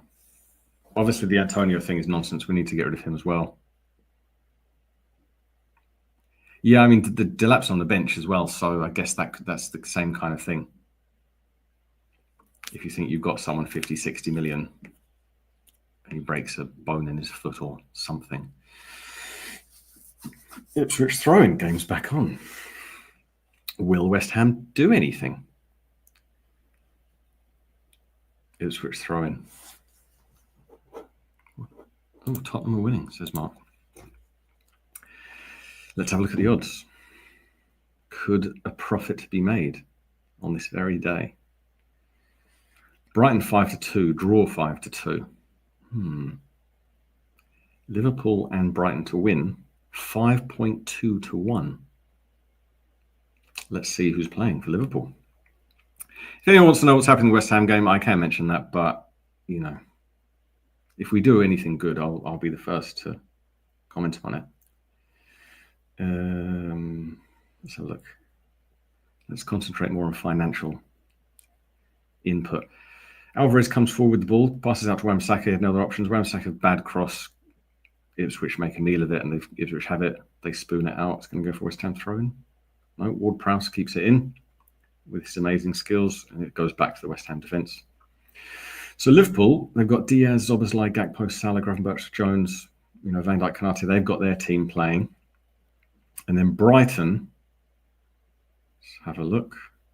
They're going for nothing. I don't even think they can get into Europe. They've still got Minter, Ayari, Baleba, Jack Hinchelwood up front. Maybe not.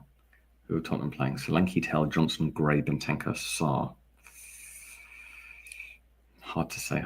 Liverpool win, Brighton draw. For also 5.2 to 1. 2 draws, 11 to 1. There we go. A massive, minuscule bet placed on 2 draws occurring. This is not gambling or financial advice or conversation in any way, shape, or form. It's all hypothetical. Kelly really hopes we win. It would obviously be nice. The game's crap. Ipswich are attacking now. They're in the box. They're terrible. Heavy touch. Alvarez tries to clear it. Terrible. And now Fabianski ends up with it at his feet. The winning part, fine. If we could just play with some we're going to swear there. I'll try to cut that down just in case there's anyone with sensitive ears. If we could just attack, for the love of God, apologies to anyone who's deeply religious, just attack. We're 18 minutes in. Last game of the season. The sun is shining, right? Everyone on the pitch should be happy, to be alive, let alone to be a footballer. This game means nothing. Just attack. Just enjoy playing football. Again. No, they can't. They just pass, defensive pass. Oh, let's keep possession. Oh dear, it goes forward for Fulkrug. He just stumbles and falls over. Ipswich have it. They're going to do attacking things, but they are so bad. It's a long pass, and it goes out for West Ham throw-in. Abysmal. Totally abysmal. Yeah, panache. Brentford 1-up. It is. It's just many West Ham games. All you can do in a West Ham game is look, Wolves Brentford 1-up against Wolves. Could they come back? Wolves to win 5-1.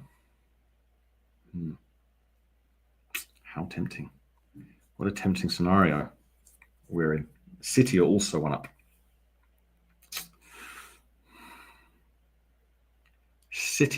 Fulham City draw as Ipswich attack. I have a feeling, because other goals are going in, I have a feeling that Ipswich are going to score an easy goal soon. That's my prediction. Brighton to draw. Liverpool.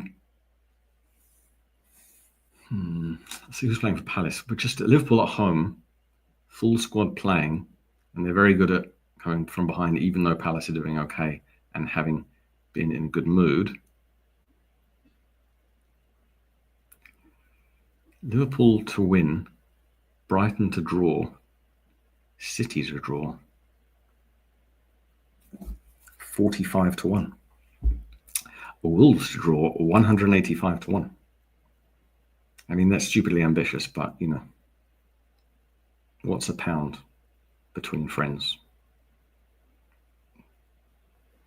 And then if you do Wolves Brentford draw, West Ham have got it in defence. If you wondered about West Ham, Wolves to draw, Fulham City to draw, just 3 draws between Brighton, Fulham City, Wolves Brentford, 96-1. £1. Put the phone down, stop wasting pounds. Get told off. Lord of the Dead is singing about incest. That's the type of day he's having. Are there any good players in the Championship? There must be. There must be. My dog's barking, sorry about that. Just because something's arriving, I want to make sure my dog doesn't bite anyone. I guess you need to put a chair by the football, also getting help. Okay, Ivy. Okay, dog biting postponed. Good. Cross comes in from Ipswich, West Ham header. West Ham, do we care about this game? Do any of the players care about anything in their lives? Fulkrug had the ball for a second, tried to pass the ball and passed it back to an Ipswich player directly. These players. So you have to say shit. You can't just be polite and say bad. They're so bad. They're terrible. Not only technically some of them are bad and gift goals to the opposition, they're just boring. They're so dull. All they can do is basically follow instructions. Even if you ever watch any of our training sessions, which I don't really do, but anytime I've ever caught any, they even look boring when they're training. They have no personality. Obviously, the manager doesn't, but my only choice in my life is to give Potter the benefit of the doubt because he's not going anywhere. So if I can just fume about the players and they can just all go, just leave and never come back.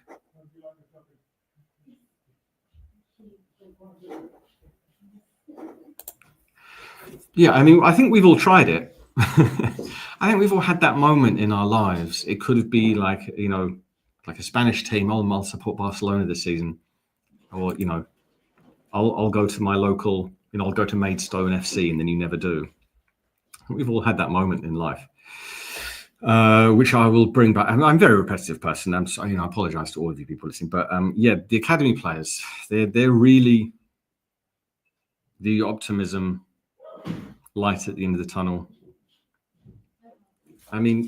George Earthy has personality, and he scored his goal, and he was, he kissed the badge when it was against Luton when they went down, or was it Leeds that season?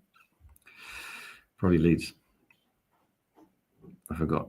I've been looking, but anyway, yeah. When the youngsters come back, they are. I mean, Potts, the name alone, they are West Ham players. Cross comes in from Ipswich. It's just Ipswich trying to attack. They're rubbish, but it's all Ipswich attack. And then we try and counter, and then Fulkrug falls over. He's having a bad game.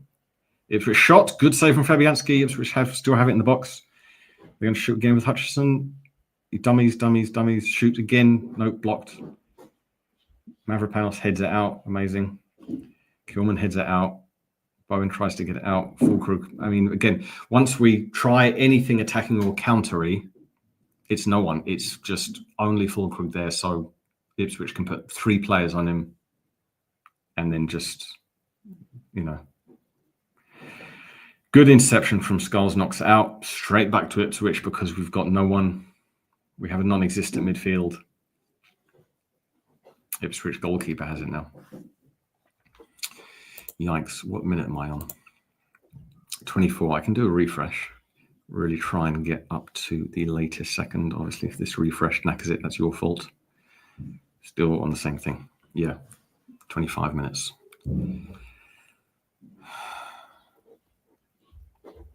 I have a border collie, I don't mind telling you, and she's mental because they're so smart.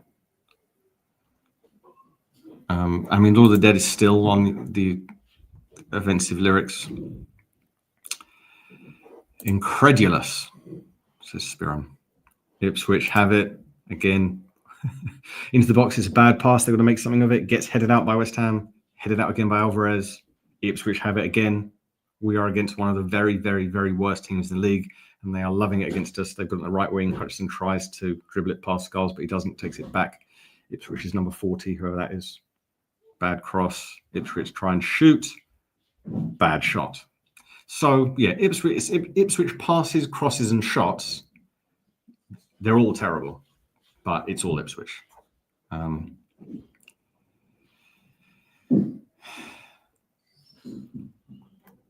Dover went up. Sounds like code.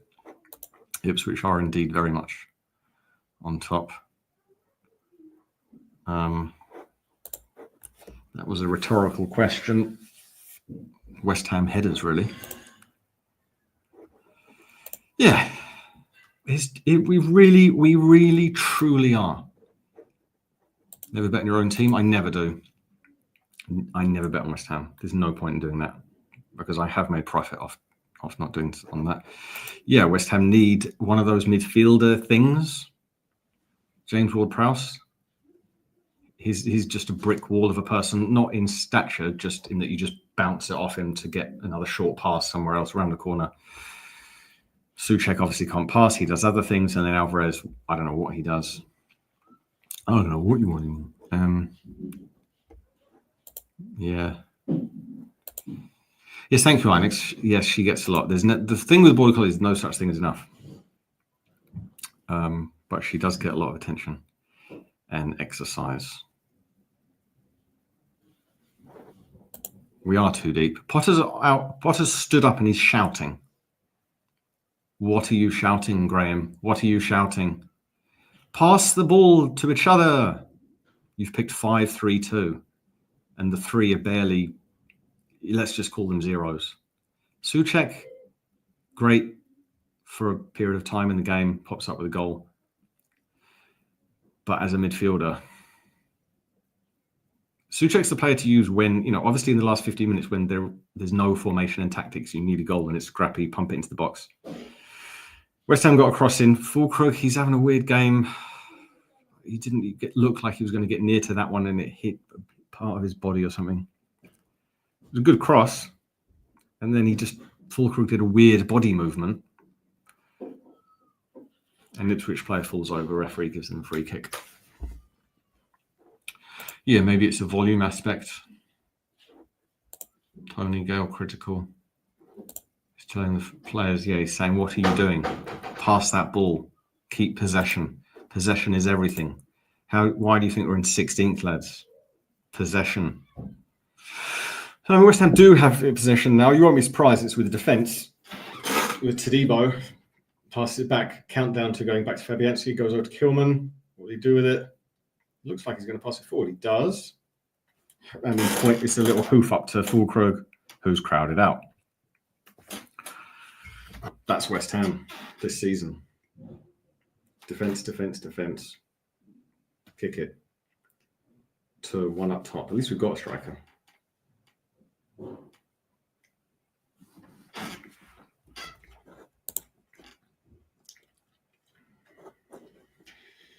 Yeah. Ipswich have it. It's a matter of time, really. They've been so bad, but they've had the ball, Ipswich.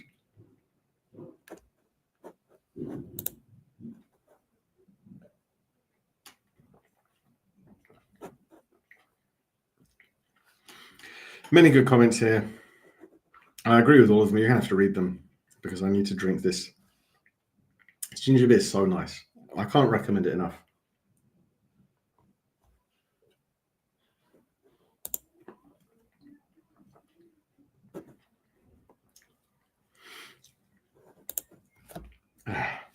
Lovely.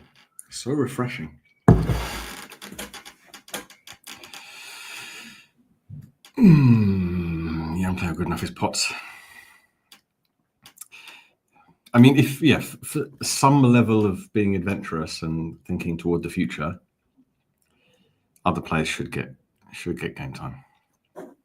Yeah, get rid of Alvarez. Whereas the attacking width. Yeah, we obviously all we can provide is defensive width. Ipswich player falls over, referee blows for it. Because Bowen is playing in a weird position that doesn't make sense for Potter to put him there. Sometimes Bowen's on the right, but very much a lot of the time he's in the middle. It's very central. So whenever we get it forward, Fulkrug is so isolated because, as we've seen in other games,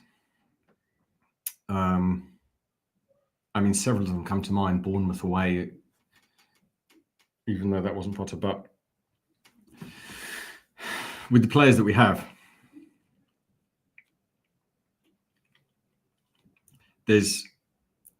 not only there's no attacking width, but because the midfield is so bad, the attackers have to do the job of the midfield as well. And there's too many jobs to do for one person.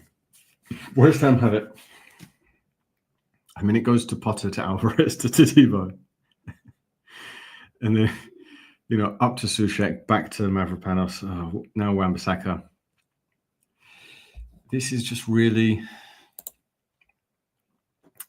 It is. And as I was having my deliciously refreshing ginger beer, it is the evidence because, again, Fabianski does a little bit of trickery. He's having a laugh. Fabianski's got D-mob happy, as they call it. I'm not sure why it's called D-mob. It's just when you finish a job and then you just can't be asked anymore and you're just silly and take the piss, become D-mob happy. We tried a decent pass up to Scars on the left wing, but he's going to do 60 yards to get there. So, and the pass was too long, balls goes out of play. As the camera turns to Lucas Paqueta on the bench, who's apparently too sad and he can't play football. He's literally smiling now. He's quite literally smiling. So he seems happy enough, probably with the weekly paycheck he's receiving. And now for sitting down, maybe put him on the football pitch, Graham. Wow. Yowzers. I don't really think it's hype. I guess if someone says he's better than Kudus, that is a bit silly. But even when he got his 15 minutes against Forest, he dribbled the ball forwards, something that very, very, very few West Ham players do. Yeah, Paqueta needs to go. West Ham have it on the right wing, crossed in, bad cross, header. Scholes has it headed down. Alvarez, bad shot, blocked. Kilman has it over to the right to Wan-Bissaka. Ward-Prowse is waiting for it, but he goes inside to Alvarez, cross into the middle. No one really there. Scrappy. Bowen kind of has it. Still scrappy. Ipswich just boot it clear. Yeah. That's all we can do. The best that we can do with these players is hustle it scrappily towards the edge of the 18-yard box. That's the best thing I've seen from us this game.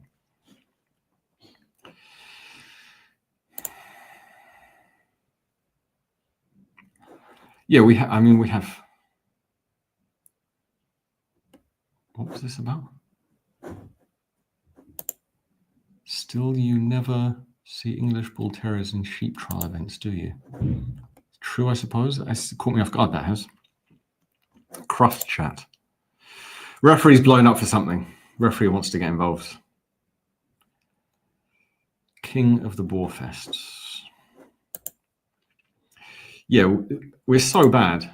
I mean, the midfielders are basically, Baldrick's line comes to mind. It was Baldrick's mother that said these bales of hay are going to be very easy to defeat in a battle situation, something like that. I paraphrase. That's our midfield, really, just bales of hay who can move a bit. But because they're so bad as footballers, everyone else has to be on guard. And the wing backs, if they're called that, can only play fullback because Ipswich just gets so much time and space to pass the ball forwards. So you take that into account, and it's a mess. It's a mess. Irn-Bru Iniesta has seemingly some issue with other people having different opinions. What about you, Irn-Bru Iniesta? Please speak for yourself. Would you keep Paqueta? Bearing in mind, have you seen him play football for the last 2 years in a West Ham shirt? Do you want more of that? Is that something that when that happens, you think that's what I want? That's what I want. I want someone who is occupying the much coveted West Ham attacking midfield position. And I want someone who turns up for 15 minutes every game and then goes missing, sometimes costs us a goal through falling on the floor, doesn't really contribute with notable levels of goals and assists, and has deeply personal issues that he needs to deal with on a personal way, not involve the club in. You like that? And Souček, who's got more goals than him, you don't like that. You don't like the goals that Souček gets us. Stream links, I can't talk about them here. All I can say is you have to get Discord. Link is in the description. Discord Hammers Chat something, and they put some streams in there. Once you download the app, register, click on the Hammers Chat link or something. Wan-Bissaka goes on a little dribble. He's bored, gets tackled after the third one. But, Wan-Bissaka, one of the shining lights of this season. Fantastic player. Yeah, Skulls will be under instruction. Again, with Skulls, it's fair enough. Even if he had a bad game, it's fine because that's the point of playing in games every now and then. Yeah, we're so bad. I mean, at this point, Ipswich have the ball at their right centre-back, and the only player who can go to press that is Souček, which Irn-Bru Iniesta, to mention, I definitely keep Souček for the bench, absolutely. Quality squad player to have as a backup, not the starting player I would like for West Ham. Scholes has it in the box, brings it in, kind of a nothing low cross, Ipswich clear it. Decent position we worked ourselves in. But yeah, when Ipswich are coming out with the ball and you've only got Souček to lumber out to them to try and stop it, it's quite a good question. What would he be? I mean, Poodle comes to mind. Sorry if anyone has poodles, likes poodles, is some kind of like poodle fetishist. I just find them just dull. I just find them to like claim to have a personality, but not have a personality, poodles. I mean, visually, you get those like shaggy ones, kind of nothing dogs. One of those.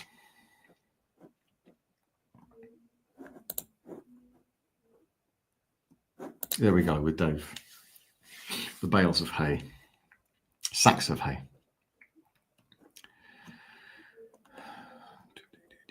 Paqueta is better than Souček. Not relevant though, is it?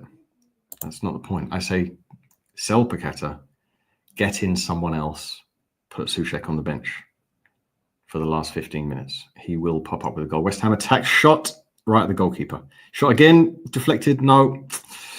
Best moment of the game because it was a shot on target and it came back to maybe Ward-Prowse on the area. It all happened quite fast. And then he kind of fumbled it. Yeah, it was Ward-Prowse to Bowen, decent shot, and then Ward-Prowse kind of scuffs it on the penalty spot.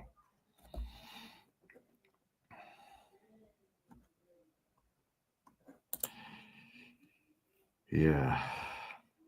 I mean, obviously Alvarez is content to just sit next to the defenders, Ward-Prowse and Souček. Wow. Paqueta's smiling on the bench. We just can't play anyone because we might sell them.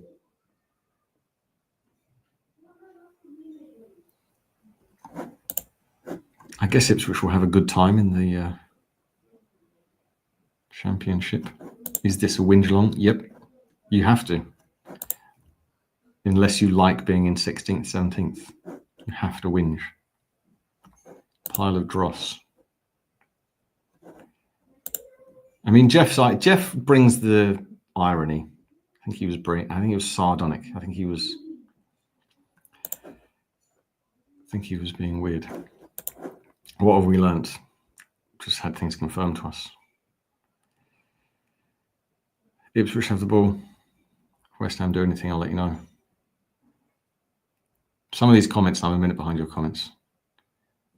Because there's a lot of them. Which is good. New squad, new manager, Souček's a super sub. Are we singing We've Got Pyatt? If Ward-Prowse was a man, what kind of man would he be? An invisible one, haha. Ipswich shoot, hit the post. They're getting closer. Good for them. Good for Ipswich. They're attacking. You know, they're having a laugh. They're marrying their cousins and so forth. Yeah, I mean, Paqueta, occasionally he will play a very good through ball. Still annoying. I mean, this is obvious, isn't it? You just get those little misshapen ones, those tiny, tiny little misshapen ones that can't breathe because through poor breathing, the nasal cavity has been smushed. One of those. I don't know what they are.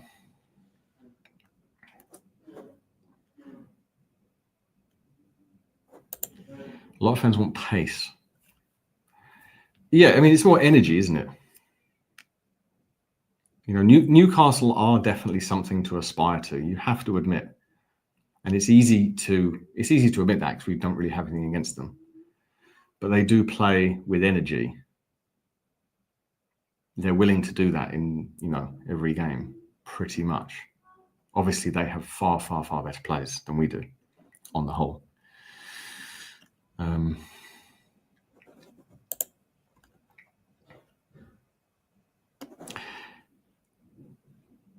Yes, that's correct, David. And you have spelt stationary correct. I appreciate that. Thank you, David. There was one good thing to come out today. It was this. I mean, this is shows how bad we are. Like the battle of the shitters. If you could only sell one, they're all so bad.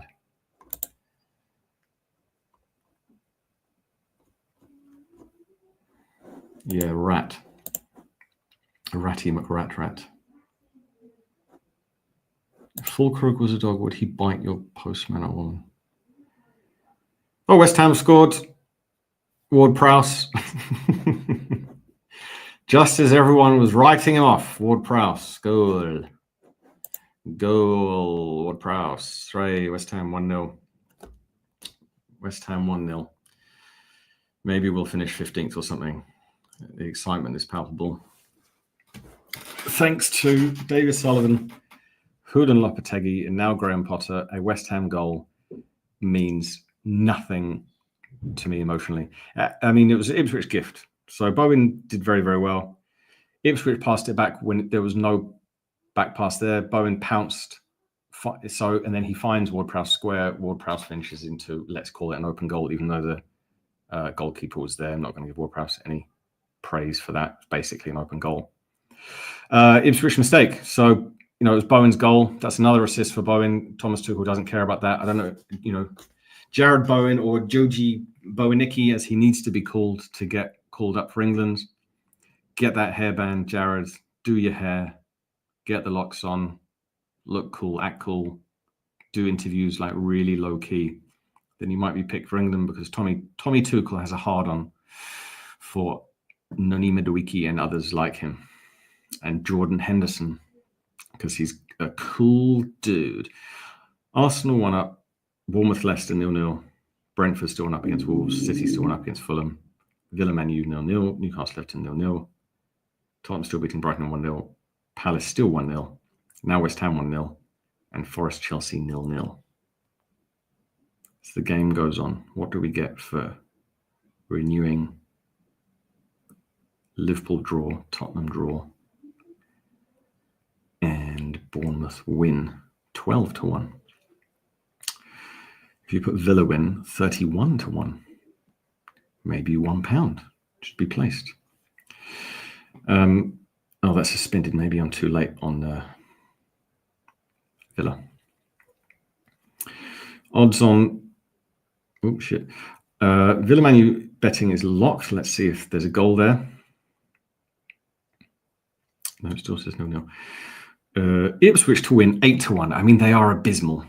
Usually those odds are very attractive. When we went 2-1 up against Brighton were 25-1 to win. I put £2 on that and won £50. I'm leaving that silver price. It's still true. I mean, he's still terrible. He just scored no goal. Fair enough. No, we'll be good next season. Next season, this August, Hammers Chat watch-alongs, Positivity Central. You'll be loving it. You'll be absolutely. I was going to say creaming in your pants then, but I didn't know how I could work my way out of that trap I would have put myself in. Ward-Prowse is given the freedom of farms. Ipswich, obviously, actually, I thought they were closer to London than you think when you look at a map. I'll give them that. Yeah, Ipswich did the creative work for us. Very good, Lewis. Thank you. Thank you. I need some support like that for the next hour, because, as you can tell, I've given up on West Ham. You won't really hear that from many watch-along hosts. Honesty is what you get in Hammers Chat watch-alongs. You get honesty, you get nuance, T-chat. Ipswich almost bugger up again, and then they whack it clear. They've got it in the corner. West Ham fans must be loving this. At least the away fans get a day out and a win. Something to sing songs about. But yeah, I mean, it's... yeah, their manager, McKenna, I guess he might stay with them for another season. You'd imagine. Maybe he's waiting for the Everton job once Moyes inevitably gets fired. I mean, it's scrappy. Game-wise, West Ham have got a bit of confidence now. Bowen runs forward with it, but gets crowded out again. He runs forward in attack. Ipswich pack the defence, and he only really has Souček to work with. So it's going to be half-time any second now. Well, it's half-time technically. So, yeah, it is half-time. Ipswich to win 8-1, draw 11-4. It's not great odds. I'll be honest with you, when Ipswich are this bad. So West Ham are winning. I mean, imagine if this was the first game of the season. Yeah, build the team around the goal scorer. Why not? I don't know why. Like, this is educate. It's all education for Skulls. This game. This is the perfect game for him to just get more experience. What I hear is how easy it is to sour on Potter. Who else would we attract? It's not really the point in life, I think. You have to live your life and run a business and football club in a slightly more ambitious sense, even as a negative ninny. You can't just be like, well, we can't get anyone better. You can't marry someone because that's the best you could do and then hope it works throughout years of trudge of life. It doesn't work. Our league position, what players? Oh, we're shit. Who loves Graham Potter? Jeremy Miniher loves Graham Potter. Again, the positioning on Graham Potter, so to speak, let's not be homoerotic about that, is that Give him another chance next season. He's had terrible players to work with, a lot of extenuating circumstances. No one else could really have done better with this group of players on the whole. No one's getting this group of players top 8. However, Graham Potter is still annoying. He's still made mistakes. He's started too many games without a striker. Admittedly, there was 1 or 2 where he didn't even have one available. Fair enough. But he's just been continuously and relentlessly, which just is the same word as continuous really, but emphasizes it, conservative. That's what Potter has done. Just game after game after game after game. And he says one thing and he does another. He says, oh, fans need to be entertained, or fans need to do this, blah, blah, blah, blah, blah. And then he just goes unbelievably conservative against people like Nottingham Forest at home. And then he does the post-match press conference and he says, we were good for the first 10 minutes, but we were playing a good team. So again, that's why fans absolutely have a right to be annoyed at being so conservative in a season which means nothing. And the only possible way that Potter could be proven right is if through conservatism we would have got, let's just say 11th, let's just say 10th, maybe not as many losses, a few more draws, a few more wins, something, just anything to give the fans. So, yeah. Obviously, we all hope he will make us better because he's given time. We all hope that everything will work out. Things will happen. It doesn't stop it being annoying to be so conservative, I think. I mean, again, just gone mad. Just gone absolutely mad. Rumble turned off the game. Yeah, they gave us a goal and they managed to not score somehow.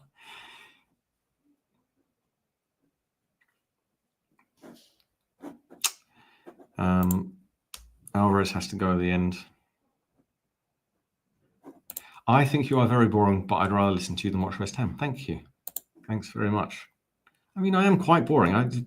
Being boring is okay, because if you start with being boring as a person, not the Potter and football thing, at least you have no drama in your life. I think once you're in your 40s, having no drama should be a daily blessing. And if you've forgotten that blessing and you don't have drama in your life, you should remember the days in the past that you did and be happy and grateful. When you wake up in the morning, every player we signed played better before they came to us. How can we say that every player is terrible? If that's true, why did we sign them? In some sense, it's a fair point, but I'm not sure Kilman was better. Mavropanos wasn't better. He was untested and untried. He'd had like 2 games at Arsenal or something, and then in the German league.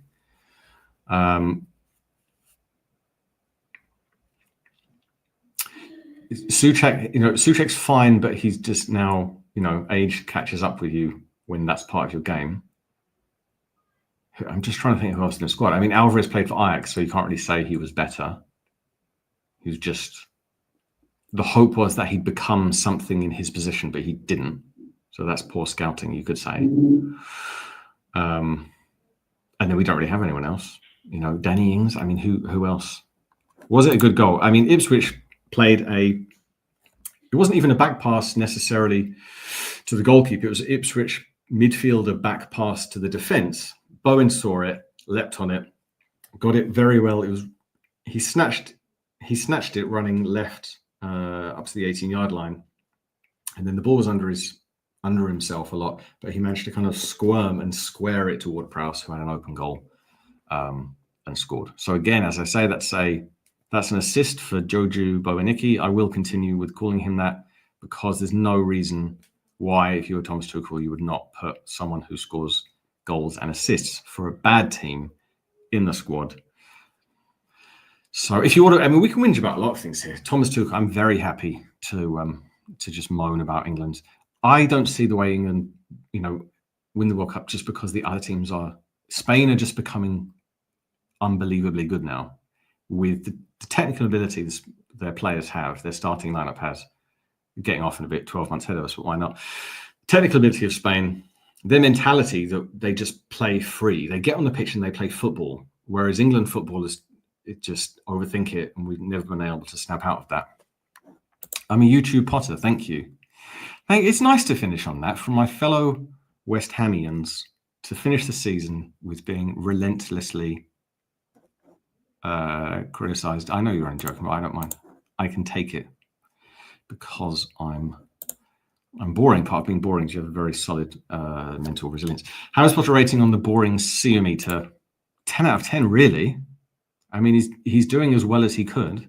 He benched Kudus and Paqueta. He did start a striker, and then he just played again 5-3-2. Can you call them a 3? What do you call them? We need more impressions. Happy to provide. I was expecting Potter. Just give my face a rub. All you can do as a West Ham fan is rub your face. I was supposed to galvanise the back line. Yeah, just terrible players. Terrible players. 40 million, Kilman. Wow. Yikes. A lot of our problems have been the players don't. Yeah, it's. That's what I was saying to Gio before the game. This has to be our rock bottom. It's hard to see how it could get worse when you mix in the players, the managers, the owner's always there. You had Moyes. Okay, you were in that situation. You somehow feel like you knew where you stood, and then the owner just decided to just play. That was puppeteering, not dildoing or whatever you could say. It wasn't fingering people. But what was I was getting? I was distracted there. I was imagining myself fingering people. What was I going to say? It's all a barrel of shit. This has to be the rock bottom. It really does.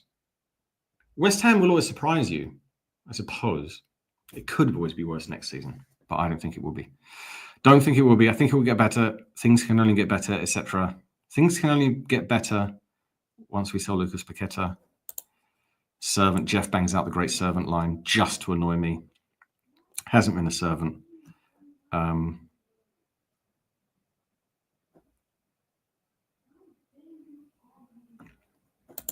Silence fills the screen. Oh, I think this is a haiku. Match days feel less hot. I mean, he left you. That's the thing. You can pine for someone who leaves you, but they did leave you. If you've ever been dumped, as most of the 500 people on this chat definitely have. I know I have, in horrendous circumstances when young. I was dumped when I wasn't even in a relationship with a girl. That happened once when I was in my late teens. I don't mind admitting that. Because what I did, I thought it would be quite a flash of me. And this is horrendously embarrassing at the time. I don't really care now. I'm too old for that. I thought at the time it would be quite seductive. I think I was 17 or 18. To this girl, we'd had some physical liaison, but we were not in a relationship. I thought what I should do, and I had no mentor, like I had no one guiding me at that point in my life. That's why I made so many mistakes that I've now learned from.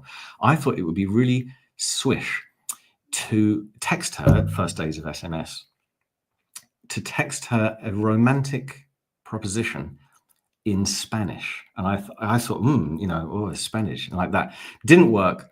And she solidly dumped me at that time, even though we weren't in a relationship. So that happened. Great first half. Potter got it right. Yes. Ray, wonderful. Wonderful. After watching everything I was saying with the worst, even Southampton rips a new one. What were the Southampton results? Was it? Oh, yeah, we won that 1-0 in the worst game ever. That was that Fulcrum goal, was it, or assist? And then it was 1-1 or something. I'm trying to actively forget. Sometimes I actually pride myself on memory. I'm trying to forget as much as I can. Newcastle have more winners. I know some of these comments are very old. I'm trying to do comments and ramble in a slightly post-entertaining way. No. Get my hopes up. JDM Joe. What's the JDM? Japanese dance music Joe. So in my mind, Joe's just Japanese dance music, flailing his arm. Whenever I hear 90s dance music, I always want to do this with my arms. Like D-Ream, Entrance, maybe some of that Venga Boys. Anyway, we're saying we're a shower of shit show. combining metaphors. If you like mixed metaphors, go to Japanese Dance Music Joe. Yeah, over the next 3 months. Usually I stay out of it. I mean, I will be creating epic transfer gossip content on TikTok. Hammers Chat Nick, give us a follow. Yeah, enunciate, got to do that. Obviously RBs want to get my hopes up, but then I can read very quickly, so I already see that's claret and booze. Fair enough. Takes all sorts. Only another 45 till they can, yeah, mess up. We'll be fine. We'll be fine. Yeah. Overhaul 6 academy players, restart, rebuild, and go again. Exactly. Precisely. Next season, it's it. It is it. This is it. Michael Jackson said that. Obviously, then he kind of inadvertently topped himself. A guy who sold Christmas trees. Well, you know, if he was selling wood, there's a selling wood, got wood joke there somewhere. Can't really bother doing it, but yeah, I did get dumped solidly many times when young. Watch Moneyball, decent film. It's kind of film that is very good once, but I didn't go back to it. Didn't watch it twice. Rick Hammond got dumped because genetics. Was that a physical or mental issue that you had? Yeah, I know I'm getting these comments are now quite old. I don't know. Make him stop talking about music. Venga Boys. Yeah, see the Venga Boys up front for us. Music. They do the dance again. It's this. It's that. That's 90s. Just cut shapes. It doesn't matter what shapes you cut. Just cut them. Cut shapes. You don't get that on Claret and Booze. The day the Nick from Claret and Booze cut shapes, I'll subscribe to his channel. Won't happen. Forest were terrible last season. Look at them now. Could be a good season next time. Exactly. I do read Spanish. You are I think that's a friendly or nice man with a marionetas. That must be like dolls. Juega is game. I don't know what dedo is. Marionetas. Who plays with ladies. That's what I'm going to translate that as. They play with me. A lot of men wear their hearts on their sleeves. A lot of men actually very romantic, and I quite like that. I got thrown out of a band that didn't exist. That's that's character building. Players on the pitch at halftime, warming up. Cresswell, Rodriguez. What a squad! This squad is relegation material. Guilherme is warming up, but he won't need to get that warm. Graham Potter might give him, a minute of football if he's lucky.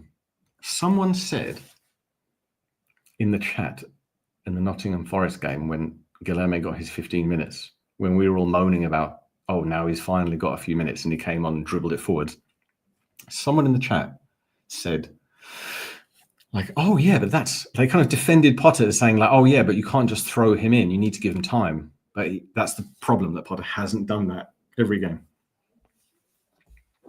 Well, you're still here. If you're still here, you've got to be here for something. Is it the facial structure, the clear skin, the fluffy hair, the beach towels? It's got to be something. I know what it is. Human punch bag. Just get on YouTube. Get on YouTube and just berate the host for existing in a human capacity. And we're still the leaders. We are. This is the place for intellectual chat and erudition. Still the leader. Still number one. Still number one. Still number one. Season in. Charlie's nowhere. What's he doing? Editing videos and sucking off that dude at Analytics United. Allegedly. Not allegedly. Just a joke. Just a joke. Not slander or libel when it was made for comedy narrative.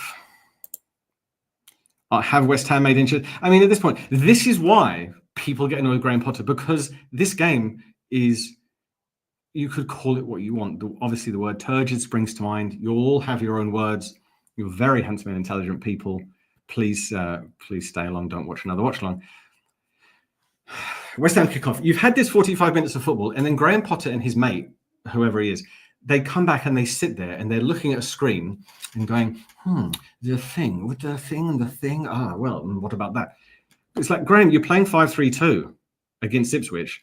You've made Jared Bowen central. You have no left winger, and you have midfield, Ward-Prowse gets his goal, that justified. Anyway, you all know what I'm talking about. You've all heard and seen it before. It's just annoying.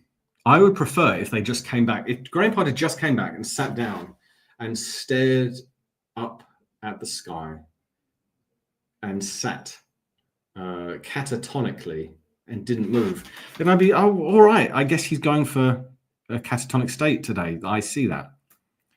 Don't be in conversation as if you're doing anything. Yeah, Ipswich had it, but they're crap. Now we've got it. Todibo, Wan-Bissaka. Todibo's looking for a pass. I mean, there's an element where we are possibly trying to play it more quickly when we get it. It's Scrappy. It's changing possession all the time now. Us, them, Scrappy, Alvarez, Scrappy. Ipswich player has it. Todibo has it. Alvarez has it. Todibo. I like Todibo. He's a good player. Alvarez has it. Some one-touch passing. Alvarez for Krug, Ward-Prowse. Alvarez still has it. Ward-Prowse, Alvarez. Yeah, now he goes back to the defense. Back to Alvarez. There's various 1-2s taking place.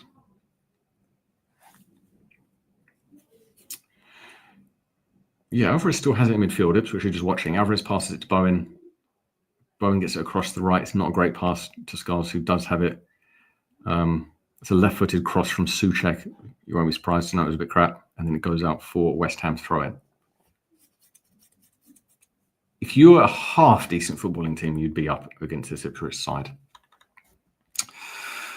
I just had a nice 15 minutes HT half-time. It could be hot turd, perhaps. Dean just did a super dump. I actually did my morning notification in the afternoon today. I don't mind telling you. I don't know what happened. I think I was maybe nervous about entertaining all of you dickheads. You're a beautiful man who enjoys playing with finger puppets. Okay. See, Ricky B gets it. He gets it. 1 out of 500. That's what you've got to aim for in life. 1 out of 500. That is a 0.2% satisfaction rate I'm currently bringing to YouTube. Wrapped in bubble wrap like Ben Rama. I mean, even Ben Rama got decent game time. Yeah, scored a penalty in the final. Good for him. Other than that, kind of crap. West Ham didn't attack, but it came to nothing. Ross Mack, he's mentioned Moneyball twice, and I put the comment up twice. I don't think I'm going back to that. I think it's doubled up your comment there, Ross, which I did highlight the first time. This sound, when you move and your fascia kind of makes a horrible sound. That's happening. If we win this, do we finish above Tottenham? What a question. What a season. Let's have a look at the live table. I mean, Tottenham are winning now. Don't even like saying their name. 10-man Villa. 10-man Villa and Forest missing out on CL. Obviously, Chelsea are nonsense, but they're kind of complete nonsense. The way Forest cheated against us last game a lot means I'm quite happy for them not to get anything, even though it doesn't matter what I want. Let's have a look at the live table. Get there eventually. As it stands, apparently, yes. As it stands, we are 14th. This is the best we can do because Man U are not winning. So as it stands, high tech. We're doing this version today. We're doing this version of thingy today for whatever reason. I don't know. That's what Gio decided. So be it. Yeah, West Ham 43, Tottenham 41, Wolves 41, Man U 40. What a season. Liverpool win the league with 83 points. Still, obviously, Arsenal second. Now City third. Newcastle fourth. Chelsea fifth. Villa sixth. So hopefully Forest miss out. Getting its ideas beyond their station. I find them slightly annoying. The thing about Forest fans is they think they're really quirky, and they think they're away fans, and most of their home fans think they're kind of these like kooky, fun-loving people that come up with good songs, but it's just not true. I can't be able to say why it's not true, but it's not. West Ham do a very good passing move. Wan-Bissaka to Bowen, and then he kind of Cruyff passes it to Ward-Prowse, who runs forward Good pass from Fulkrug. The whole move ended with a Thomas Souček scuff.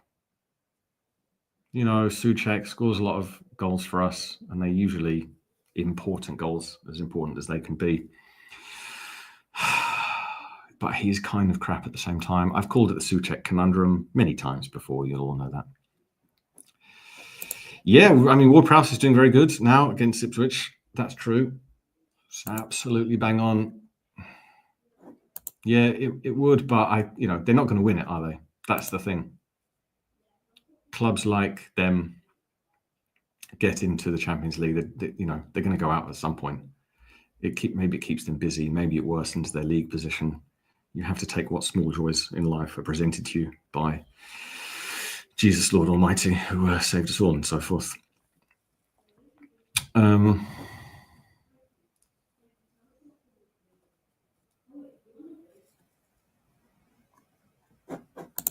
Vlad Martinez sent off. Can Everton keep Newcastle out of the Champions? What have you got against Newcastle? I mean, Newcastle are one of the few teams I don't have anything against. Newcastle 67. Oh, West Ham. No, fuck. Oh, shit. Sorry, I got confused. Ipswich scored. Ipswich scored. I was looking at the league table at the same time as the goal went in, and it was for Ipswich. I only saw the tail end of it, but it looked like he had a free shot at the edge of the box. So, I don't think I put a bet on Ipswich to win. Shit, they were 8-1 at one point in our lives. It is Tottenham Brighton 1-1. I will say that. Ipswich had it in midfield. They had time, passed it forward, time and space. Oh my God. Is that Todibo? Oh, I was just saying I was all right with Todibo. Ipswich player, he didn't even throw a shoulder. He just shimmied a bit. Todibo just fell for it. That goal sums up our season. Ward-Prowse didn't get to their midfielder. Ipswich player Ipswich player lightly dribbles it forward, unencumbered by a West Ham player, gets to the edge of the 18-yard line, shoots bottom left-hand corner. Fabianski nowhere near it. Wow. It's terrible. It's terrible. We're really as close as you can get to the Baldrick Sacks of Hay reference with our midfield. It's like playing against sacks of hay or cones or anything. If for some reason you are unable to watch that, just watch the highlights. Do yourself a favour. Even though at the end of the season, it doesn't matter, this terrible game, and also West Ham are crap, but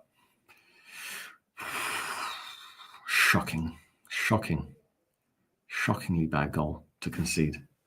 Unbelievable. Just what midfielders. You just watch that happen. Oh, players coming towards me. Watch out, everyone. He's on the way. Oh, he's shot. Southampton, Arsenal 1-1. So Arsenal...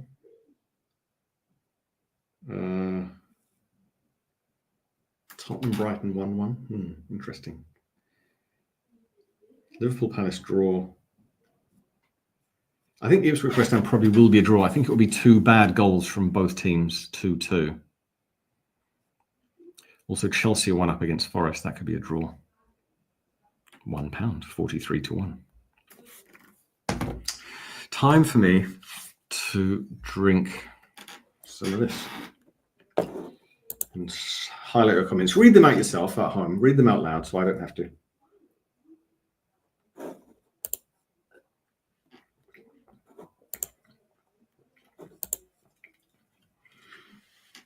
Ramsdale's, he's terrible. Bowen attacks, shoots, goal! Top corner, Jared Bowen. He's not picked for England. He's no Nonu Madueke, but he is Joju Bowenicki. And I adore him as a man and a footballer. Jared Bowen carrying West Ham United for an entire season. Smashes it. Top right-hand corner. Have that. Stick that up your German rectum, Thomas Tuchel. You horrible man, Thomas Tuchel. Ward-Prowse with is that an assist there? Ward-Prowse passes to Bowen. No. 1-2 with Wan-Bissaka. Dribbles. Smash. 23, 24 yards out. Jared Bowen scores again. Jared Bowen scores again. And he's captain of West Ham. And he's the fucking man. And his name is Jared. No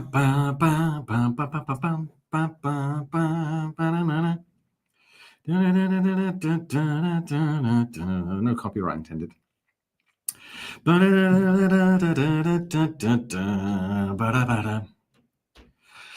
Oh, Jared Bowen scores again. And he's captain of West Ham. Don't switch off. Don't switch off, everyone. It's having a little sing-song. Joji Bowenicki. Jared Bowen scores. Elbow just comes out with sell to Debo. He's not even had a good game. I keep him. Yeah, we may have been relegated without him. It's very true. Very, very true. Bowen is a legend. How long will we keep the lead this time? Potter in. He's a genius. We've scored. And so forth. Link has buggered itself again. Text-based visual coverage has solidly rogered itself. I mean, he won't move. That's the thing. If West Ham ever wins something, then I'm happy. I'll be sing. Can you whistle and not sing?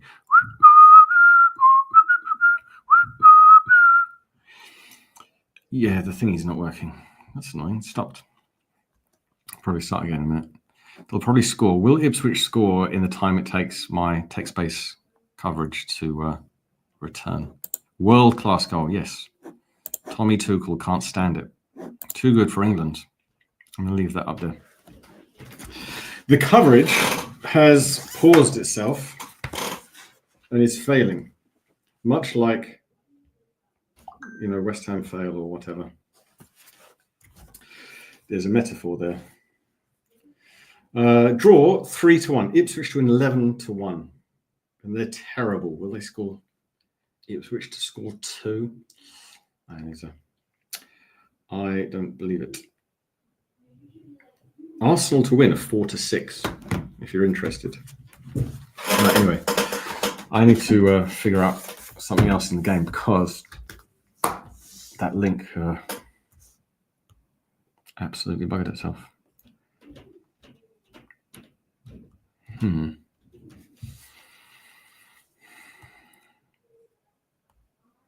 Let's have a look. Anyone else whose linking still works, please give us some text commentary, if you would be so kind.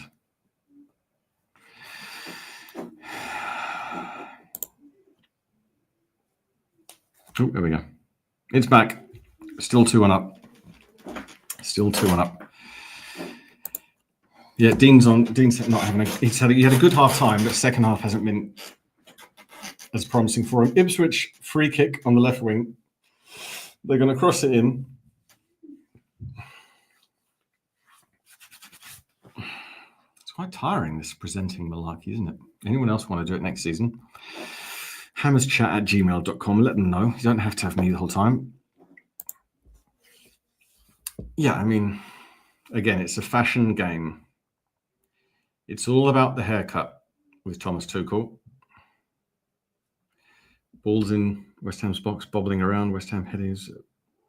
Alvarez gets it. Ipswich player shoots. Fabianski saves. Reasonable save. Yeah, I mean, Bowen will always be in the transfer news because every player is linked at some point, and he's just quite a good one.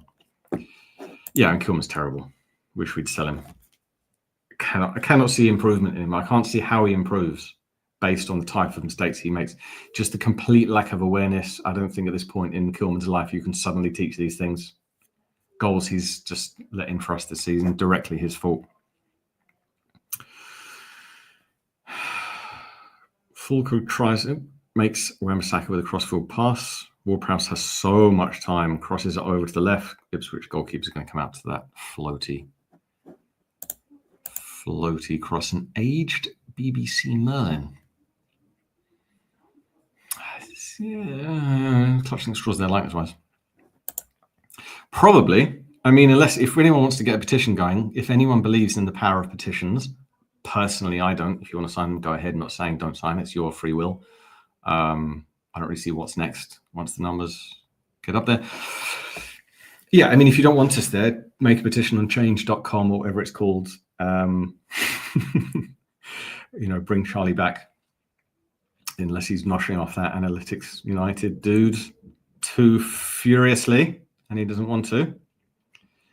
Or you just can't find anyone better. Is this the best it gets? It might do. Might be. No, Troj is being silly now. Some of your opinions, Troj, fair enough, their opinions, but Mavropanos. Kilman is bad, but Mavropanos is the liability. Kilman has now also become a liability. It's like Kilman has dropped down to his level. But Mavropanos is, I don't know what next level is. Previous level? I'm not calling him a, Neanderthal. That would be rude. I'm just saying he can't play the game of football. Mavropanos and Kilman in the West Ham defence. This is how bad it's got. Ipswich corner, I think, is going to come in. That's why they got the camera on Mavropanos and Kilman. Oh, no, it's a free kick near the corner position. Cross comes in, headed out by, I think Kilman got his head to that. Good. Ipswich have it, shot bobbling around, edge of the box. Ipswich shot, no. Ipswich over to the left. Cross comes in, blocked by Souček.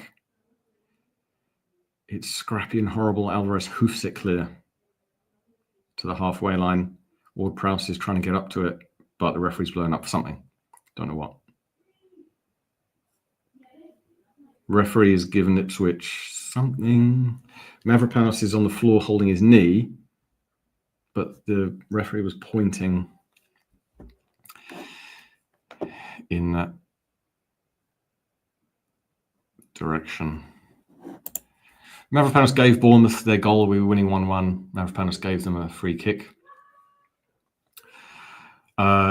He's had 2 dodgy back passes that cost us goals. He let the ball roll under his foot one game, and then he hasn't played. So,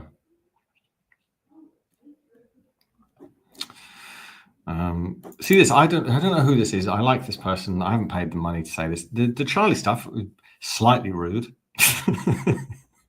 Not literally. We love Nick. And I think this is a piss take. I think this is the kind of thing where someone who knows me is taking the piss. Mavropanos is injured with a hurty knee. Maybe Graham Potter will do. We're 2-1 up against Ipswich. Could we dream of an attacking substitution at this point in time? Oh, come on, Trosh. Stop being. Mavropanos is crap. They should all go. We need to get new defenders. Right. I don't think Kilman also now gifting goals to the opposition changes the fact that Mavropanos did that in the past several times by not paying attention. I think I just answered that question. As long as Gio and Gonzo are happy with, me and Norfie maintaining them as the leading number 1 West Ham YouTube destination, you'd presume they would be, because obviously people like to say, that I'm boring, negative, whatever. That's fair enough. That's their opinion. Doing it better than this would take some level of balls, to be honest, week in, week out. Jeff's just singing. He's gone mad. Do you not even have a match clock or score graphics? Piss poor, says The Real Simpsons 1. That's the thing. If you do come into Hammer's chat with a gripe, you need to have your Gmail name on point. Sometimes yes. This time no. Gio didn't want to use it. I think Gonzo wasn't there and Gio couldn't be asked or whatever. The cross comes in from Ipswich, headed clear by Wan-Bissaka. Ipswich still have it. Cross comes in, bobbling on the box. Ipswich still have it. They're getting all excited, but they're rubbish. They've got it on the left wing. Players got it in the corner. He's going to be blocked by West Ham players. Is he fouled? Referee says yes, of course he is. I mean, the match clock. Just look at your phone and figure out using maths, basic arithmetic, what time it is. It's 5:25. So logic would tell you that's about 65, 66 minutes in. Score. We're winning 2-1. If that changes, I'll let you know. 30 minutes left in the season. No sign of Guilherme. Yes, exactly. The boneheaded defence. Cross comes in from Ipswich. It is connected with by an Ipswich player 6 yards out, but he kind of cleared it over the other side. West Ham, I would say counter, but we all know how that's going to go. Tottenham are 2-1 down. Fuck, should have bet on Brighton. Where is Charlie? Don't know. No one's seen him since that ginger fellow at Analytics United invited him over for makes these awful games better. Thank you very much.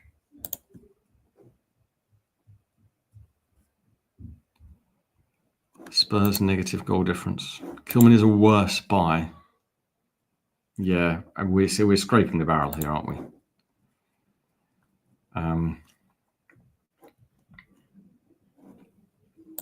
There's a clock on the oven. Back to work. I'm quite sure. Time drags enough. I suppose. Well, yeah. When West Ham play, don't look at your watch. There's definitely something there. Yeah, 2-2 maybe. I mean, they are really bad. We could get another goal, especially if Guilherme comes on. Why not?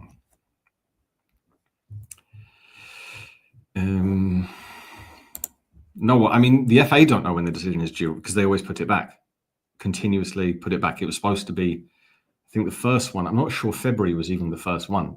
December might have been the first one. I think it might have been early December, then February, then May, then wasn't. I mean, it's the same thing with the Man City charges. Once you work for the FA, you are completely unmonitored by anyone. This is quite nice. You don't even have a Subutio set up to inform us where the players are. Piss poor. On my TikTok, Hammers Chat Nick, I was thinking of some way, because on TikTok, a lot of people live stream stuff and they kind of get away with it in various ways. Sometimes, like if I was here and I think if there was a mirror behind me, this is sounding a bit sexual, it's not going to be. If there was a mirror behind me and then the iPad was there, in theory, you could see the game. And people on the computers of TikTok would not figure out that it had occurred. But I also don't want to get blocked because I have an enormous 540. You wondered what I was going to say when I said enormous. 450 or so followers on TikTok. Could anyone here make it 451? Yeah, I mean, it's, yes, the watch alongs, they are good. This is the only way we can communicate about how crap we are. I'm going to go to a couple of games next season. Obviously, I went to 2 this season. I went to Ipswich at home, Brighton at home. I didn't even need to go to the Brighton one. We were already crap by that point. That was December. And then they were obviously no way I'm going to go there after that. But new season, start fresh, clean slate. So yeah, August. I don't know whether I didn't really make any point here, but August and September, I'm definitely going to go to a couple of games. Do you think it's Guilherme's next season? The only thing is with Potter, could it be contract crap? Could it be that if we play Guilherme for a certain number of minutes or games, does Sullivan have to pay the other club some money? So he's told Potter, don't do that. Could that be true?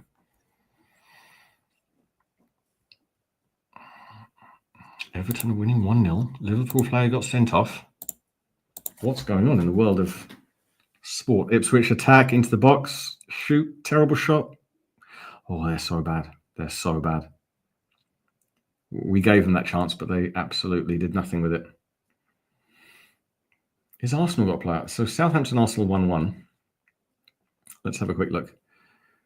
Yeah, Ipswich ball over the top. Some defender buggered it up. Was it Mavropanos? Yes, Troy says Mavropanos is good in the air, not on that evidence. Eat your words, please. Southampton Arsenal. Don't think there's been any sendings off. Newcastle Everton. Newcastle haven't had any sendings off. Gravenberch sent off for Liverpool 68. They could still get a draw. Fulham City full teams.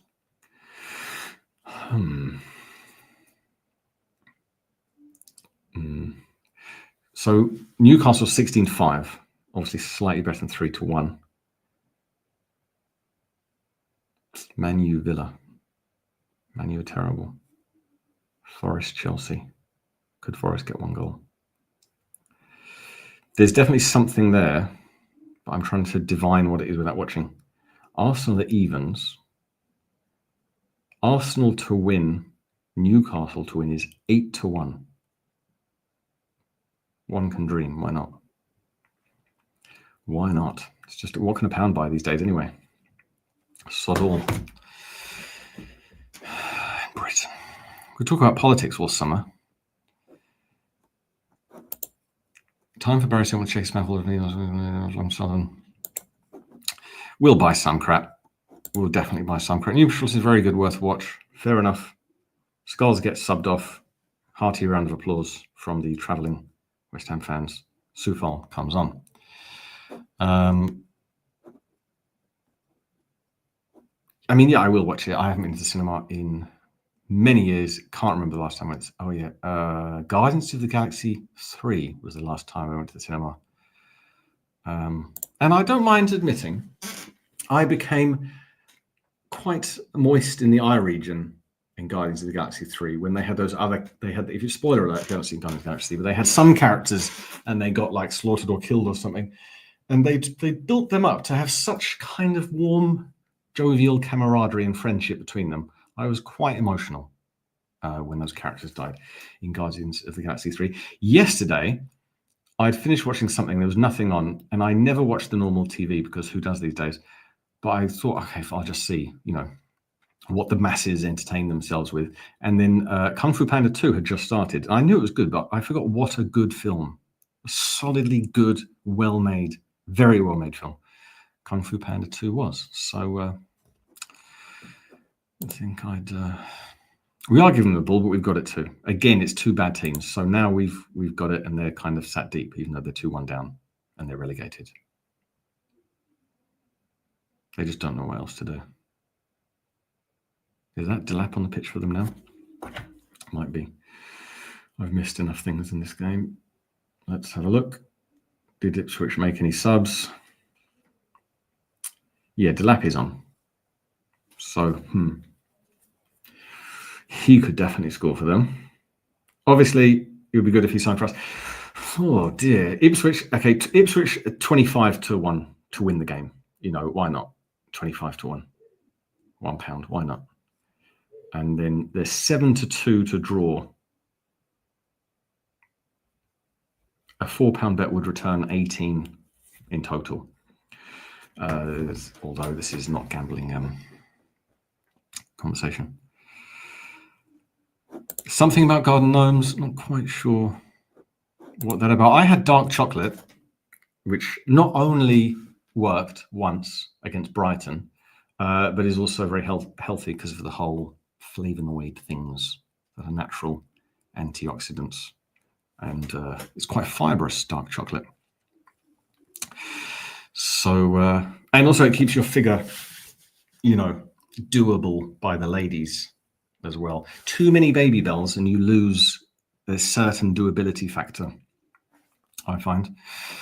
I put this up because DC is just slagging off a West Ham fan, which I'm not advocating for. Always choose kindness. In life, choose kindness and empathy first. Gratitude. But if you're bored with that, then just dig into people rudely for no reason, which DC has gone straight to as his kind of first base option for interacting with other humans on the planet. So, why not? Will you be back here for the summer series? Is that our friendly stuff? Are we playing in Is it Australia or something against Tottenham and someone? I mean, obviously, who cares? But you know, I mean, yeah, I'm always here. I think well established. I have nothing else going on in my life. Ipswich has the ball. It's just looking up those fixtures. They're trying to attack. You know, good on them, Ipswich. They're keeping football alive. Yes, it says here it starts on the 27th of July. Manchester United, Everton, and Bournemouth. Wow. The MetLife Stadium. Or is that in America again? Oh, New York. Okay. Is there a reason you don't put the score up on the screen? Yes, this particular software is a different type. There's this software, which they always used, and then they got the other software. It's 2-1 West Ham. Just keep watching, Tyler. Don't look away. And if the score changes, I'll tell you, or just look at like an app. It's just different software. If you're really curious, write to hammerschat@gmail.com. Start a petition. Do you prefer StreamYard, this one, or do you prefer Stream Builder? Stream Builder is the one with the graphics and the stats.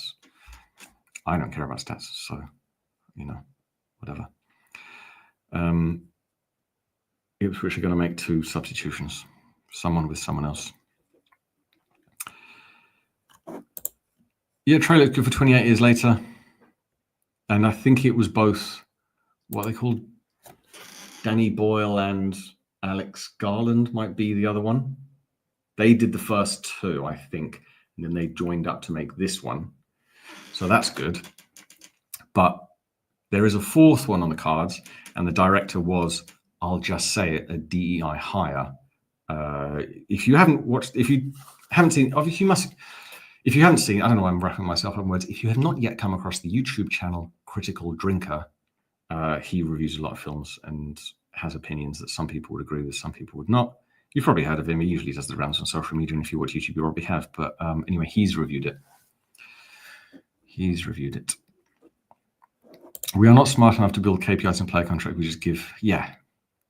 There's no real smart. I mean, using that word smart, you know, you think of how smart and efficient some people are these days, technology, so forth. We're kicking it old school at West Ham United FC as Ipswich obligingly try and attack, but then just play it out for a goal kick with a very bad pass. Thank you, Ipswich, for this climax to a massive season. Trailers always look good. I once had a friend. He wasn't a really close friend, but he was the friend of a friend kind of person. And my friend, who was his friend, told me that he went to this is getting somewhere, went to the cinema. My friend went to the cinema with his friend and the friend's cousin. And they went several times, whatever. And after every film, the friend's cousin would be suddenly really like swept up with how they portrayed like the job or occupation of the main character.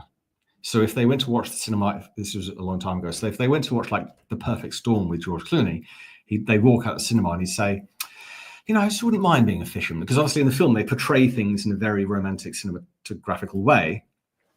Now Paqueta can do his 12 minutes. You know, apparently Lucas Paqueta is sad for anything more than 15 minutes of football. But if you need him for 12 minutes to make forward passes in between the lines, Lucas Paqueta will do that for you 15 minutes. Nonsense. Complete nonsense. Anyway. Yeah, anyway, that man. So he was quite funny. He was quite a funny man. Anything he saw on TV. If you watched a film about, let's say, a delivery driver, you'd be, you know, I'd be a delivery driver one day, because obviously you get kind of glamorized.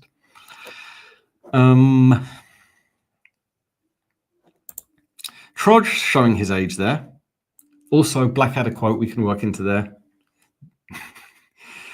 There was something like the eternal poetry. It was in the Rick Mail episode of Blackadder Goes Forth. The blasted poetry, never-ending poetry, something like that.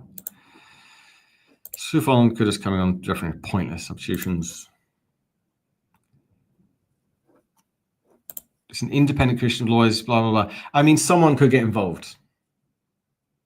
Couldn't they? I think the FA are involved. I think I'm correct in saying the FA are heavily involved. Maybe they appointed the independent commission. Maybe they have something. It's not just like a random bunch of lawyers and KCs who have it in for Lucas Paqueta, is it, Fortunes? You're talking nonsense. You've tried to correct me and you've ended up looking ridiculous in the process. That's what's happened there. Glad to have you with us. Keep watching. Gio and Gonzo need the ad revenue. You're talking nonsense. It's the FA's fault. This has dragged on for so long.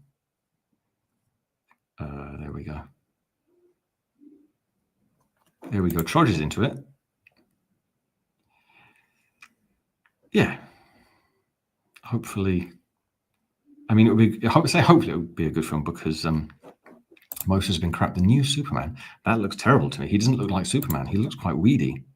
Superman should be so physically strong, he makes even the straightest of man feel a fizz at the base of his penis. That's the ideal look for Superman. Monkey Harris has gone mental. Poetry. No, that's new Superman. Looks a bit silly. There's lots of comments. I'm very enjoying it. Very enjoying it. It's not even English. The game. Talk about the game, please. All right. Jesus Christ. I mean, Ipswich had an attack and they had a shot and it went wide. There we go. Just because I can give multiple ones to the furniture, just by seeing it doesn't mean I'm not seeing this damn wall. The bloody noise of the poetry. Thank you.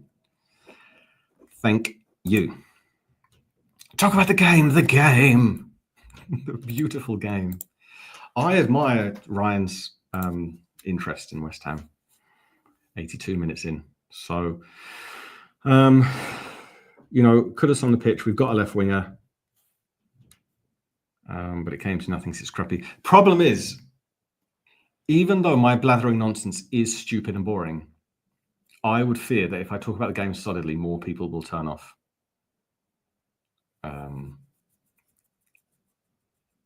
it'll be very repetitive. Is that Jack Clark there who's trying to do a thing? Didn't we almost sign him, but not quite? Obviously, he made the wrong decision back down to the Championship. Mavropanos and Kilman double-teamed Jack Clark. And Ipswich got a corner out of it. So Ipswich are about to take. Do you want an air fryer? No, I have an oven, like a normal human being. Cross comes in from Ipswich. Todibo heads out. Excellent headed header by Todibo there. Anyone who thinks he's not good at that doesn't know football. 8 minutes and it's all over. Obviously, if you didn't see that, the Sun title, when they banned men from women's sports and the front page of the Sun said they think it's all ovaries, it is now. That's very good wordplay. No matter what you think of the whole trans movement, we won't get into that on Hammer's chat. It was just a good headline. It was just good wordplay. Who has a bet on Paqueta signing off? That's a good bet. That's actually not bad from Darren there. Darren 1R. Don't often see that. Darren means big person in Chinese. Can't be dealing with it. Just, sorry, it's not a one-man show, Ryan. You'd have to call me up personally for one-man request. Ipswich have the ball, Ryan. Ipswich have the ball, Ryan. Defender has it. Ipswich defender, centre back. Ipswich centre back passes. Ipswich nice little midfield work here. They're trying. They're terrible, but they're trying. Ipswich still have it in midfield. Cross from right back to nowhere, headed by Mavropanos. Back to an Ipswich player, though. Kudus gets on the ball. Tries to dribble past too many people. Gets fouled. Quick pass by Kudus out to Soufal, who runs up the right wing. It's not going to go anywhere, is it, Soufal? Back to Paqueta, who does little pass. Lovely wages he's been collecting from West Ham. Please kindly go away, Lucas Paqueta. You are not good enough. Who's your man of the match? Jared Bowen. 1 assist, 1 goal. West Ham captain. Dear, lovely Jared Bowen doesn't get picked for England because he's not, should I say diverse or should I just say fashionable? Jared Bowen doesn't get picked for England because Tommy Tuchel doesn't think goals and assists matter. It matters how fashionably you present yourself. It matters how cool you are. My God, Tommy Tuchel. Wow, what Ross is going on about? It's gone mad. That's a reference. I don't get that reference. Sorry. I thought I get most references. Do they still have the ball? Where did they put it? Ipswich have it. They're on the right wing. They're trying to attack. Oh, God. I mean, that was an Ipswich cross, you could say, but it was more like a gentle pass toward Max Kilman. West Ham have it. Who was that? That was Rodriguez with a terrible pass. I mean, substitutions have been made.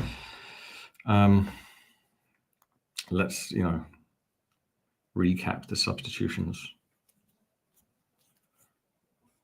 Oh, hang on a minute. Kudus brings it forward.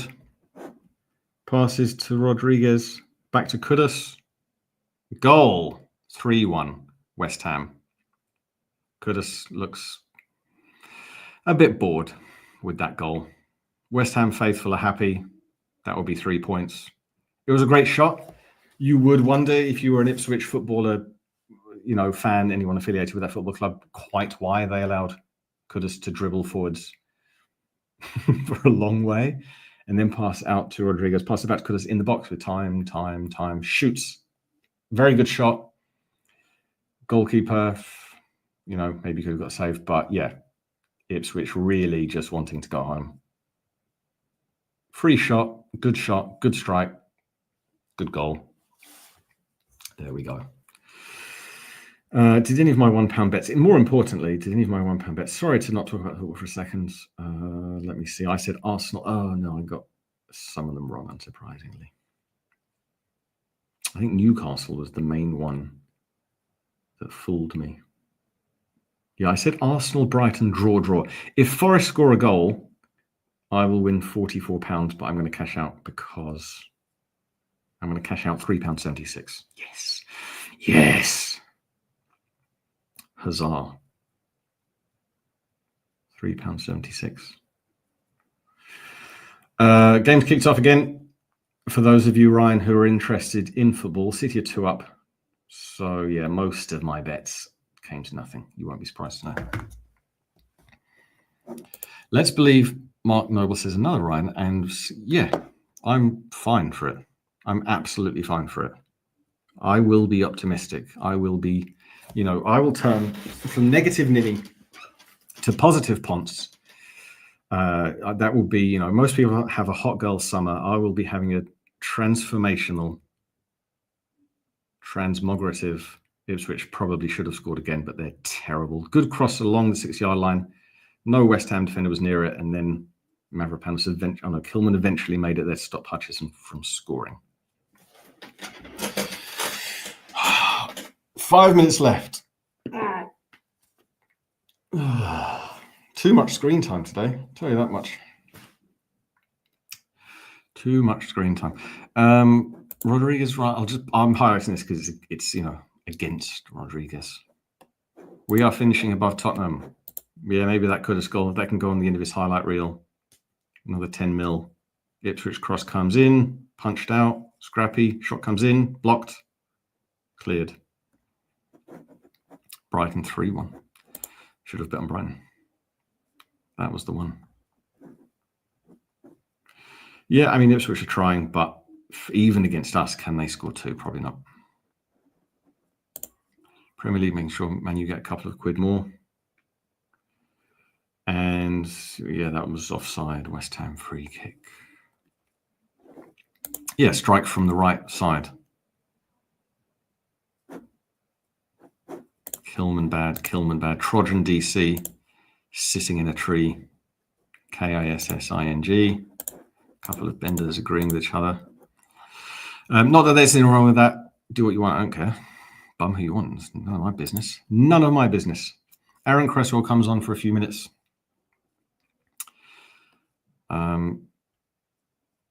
Neil Nelly Grant. Guido Rodriguez, the World Cup winner who never played a game. It's a beautiful story. It's a beautiful story right there, guys. Yeah, Potter clean sheet. Potter's post-match press conference, breathing through his teeth, talking about good to sign off with a thing. I think we showed something there against Child's team, Ipswich. Seven minutes of injury time. Jesus, put us out of misery, please. Please.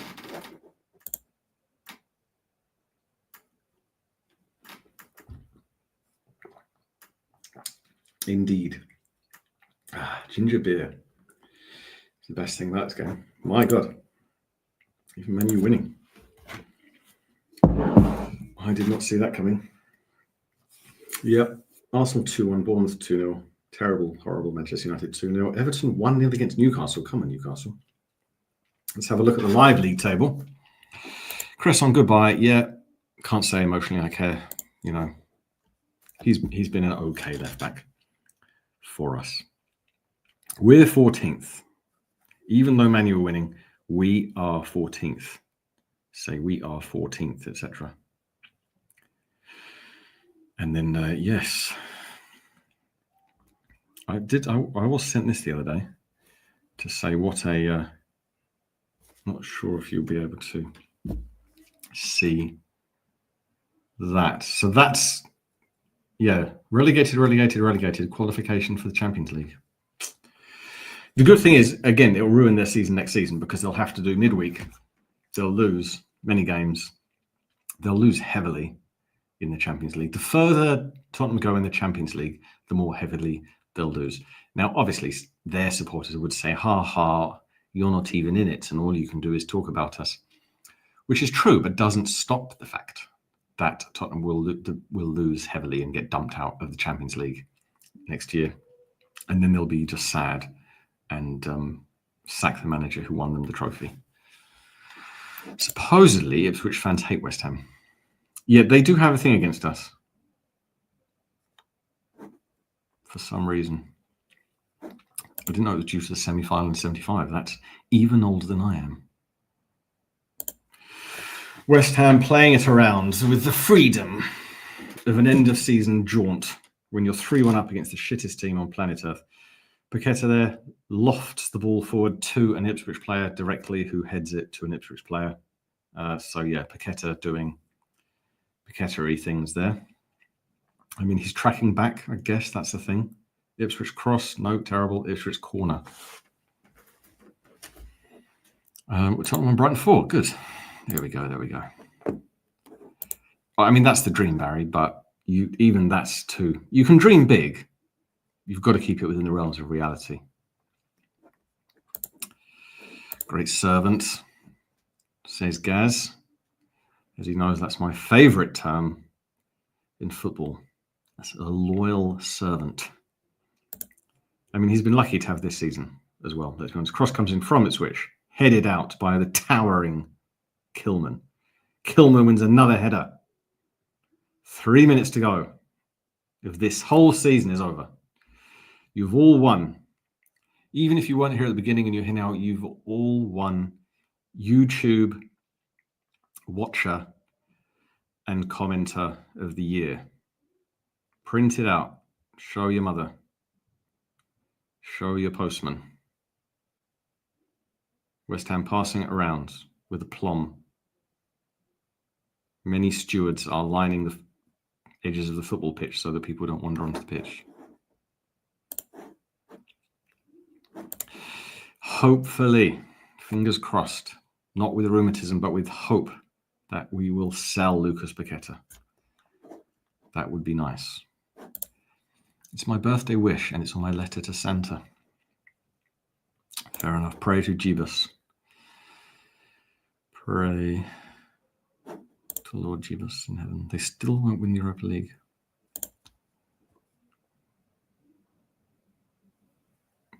Wamsak fouled. Free kick. Referee could have played on. Average points would include newly promoted.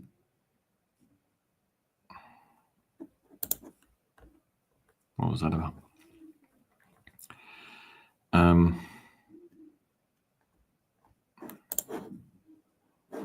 Yeah, Ipswich Town, they may have been able to score with a better shot of it across. That was from Delap, but it was a cross shot that was neither, that drifted across.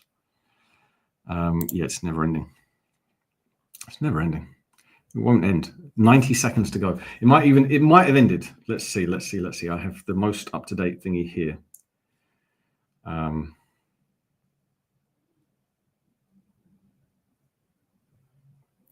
The second it ends, I am out of here.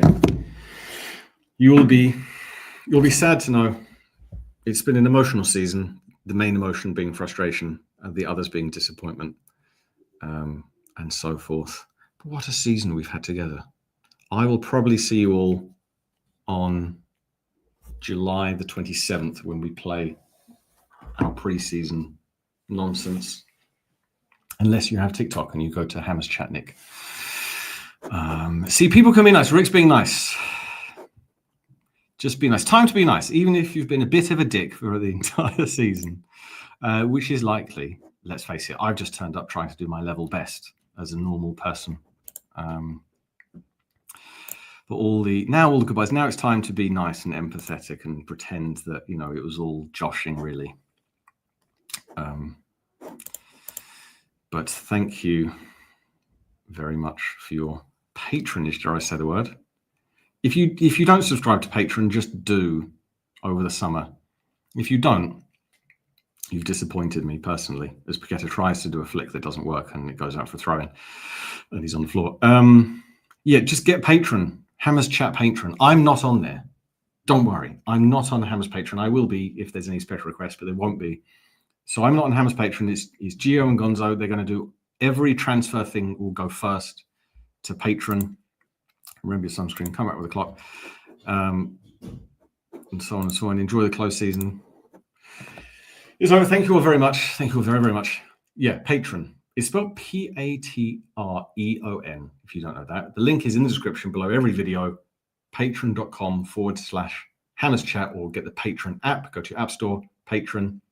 Look up Hammers Chat, and it works out something like a few pounds a month. And all of the transfer stuff, Gio and Gonzo will be on it first and bring it to Patreon first. So get Patreon. Thanks very much. I love you all very much. Bye-bye.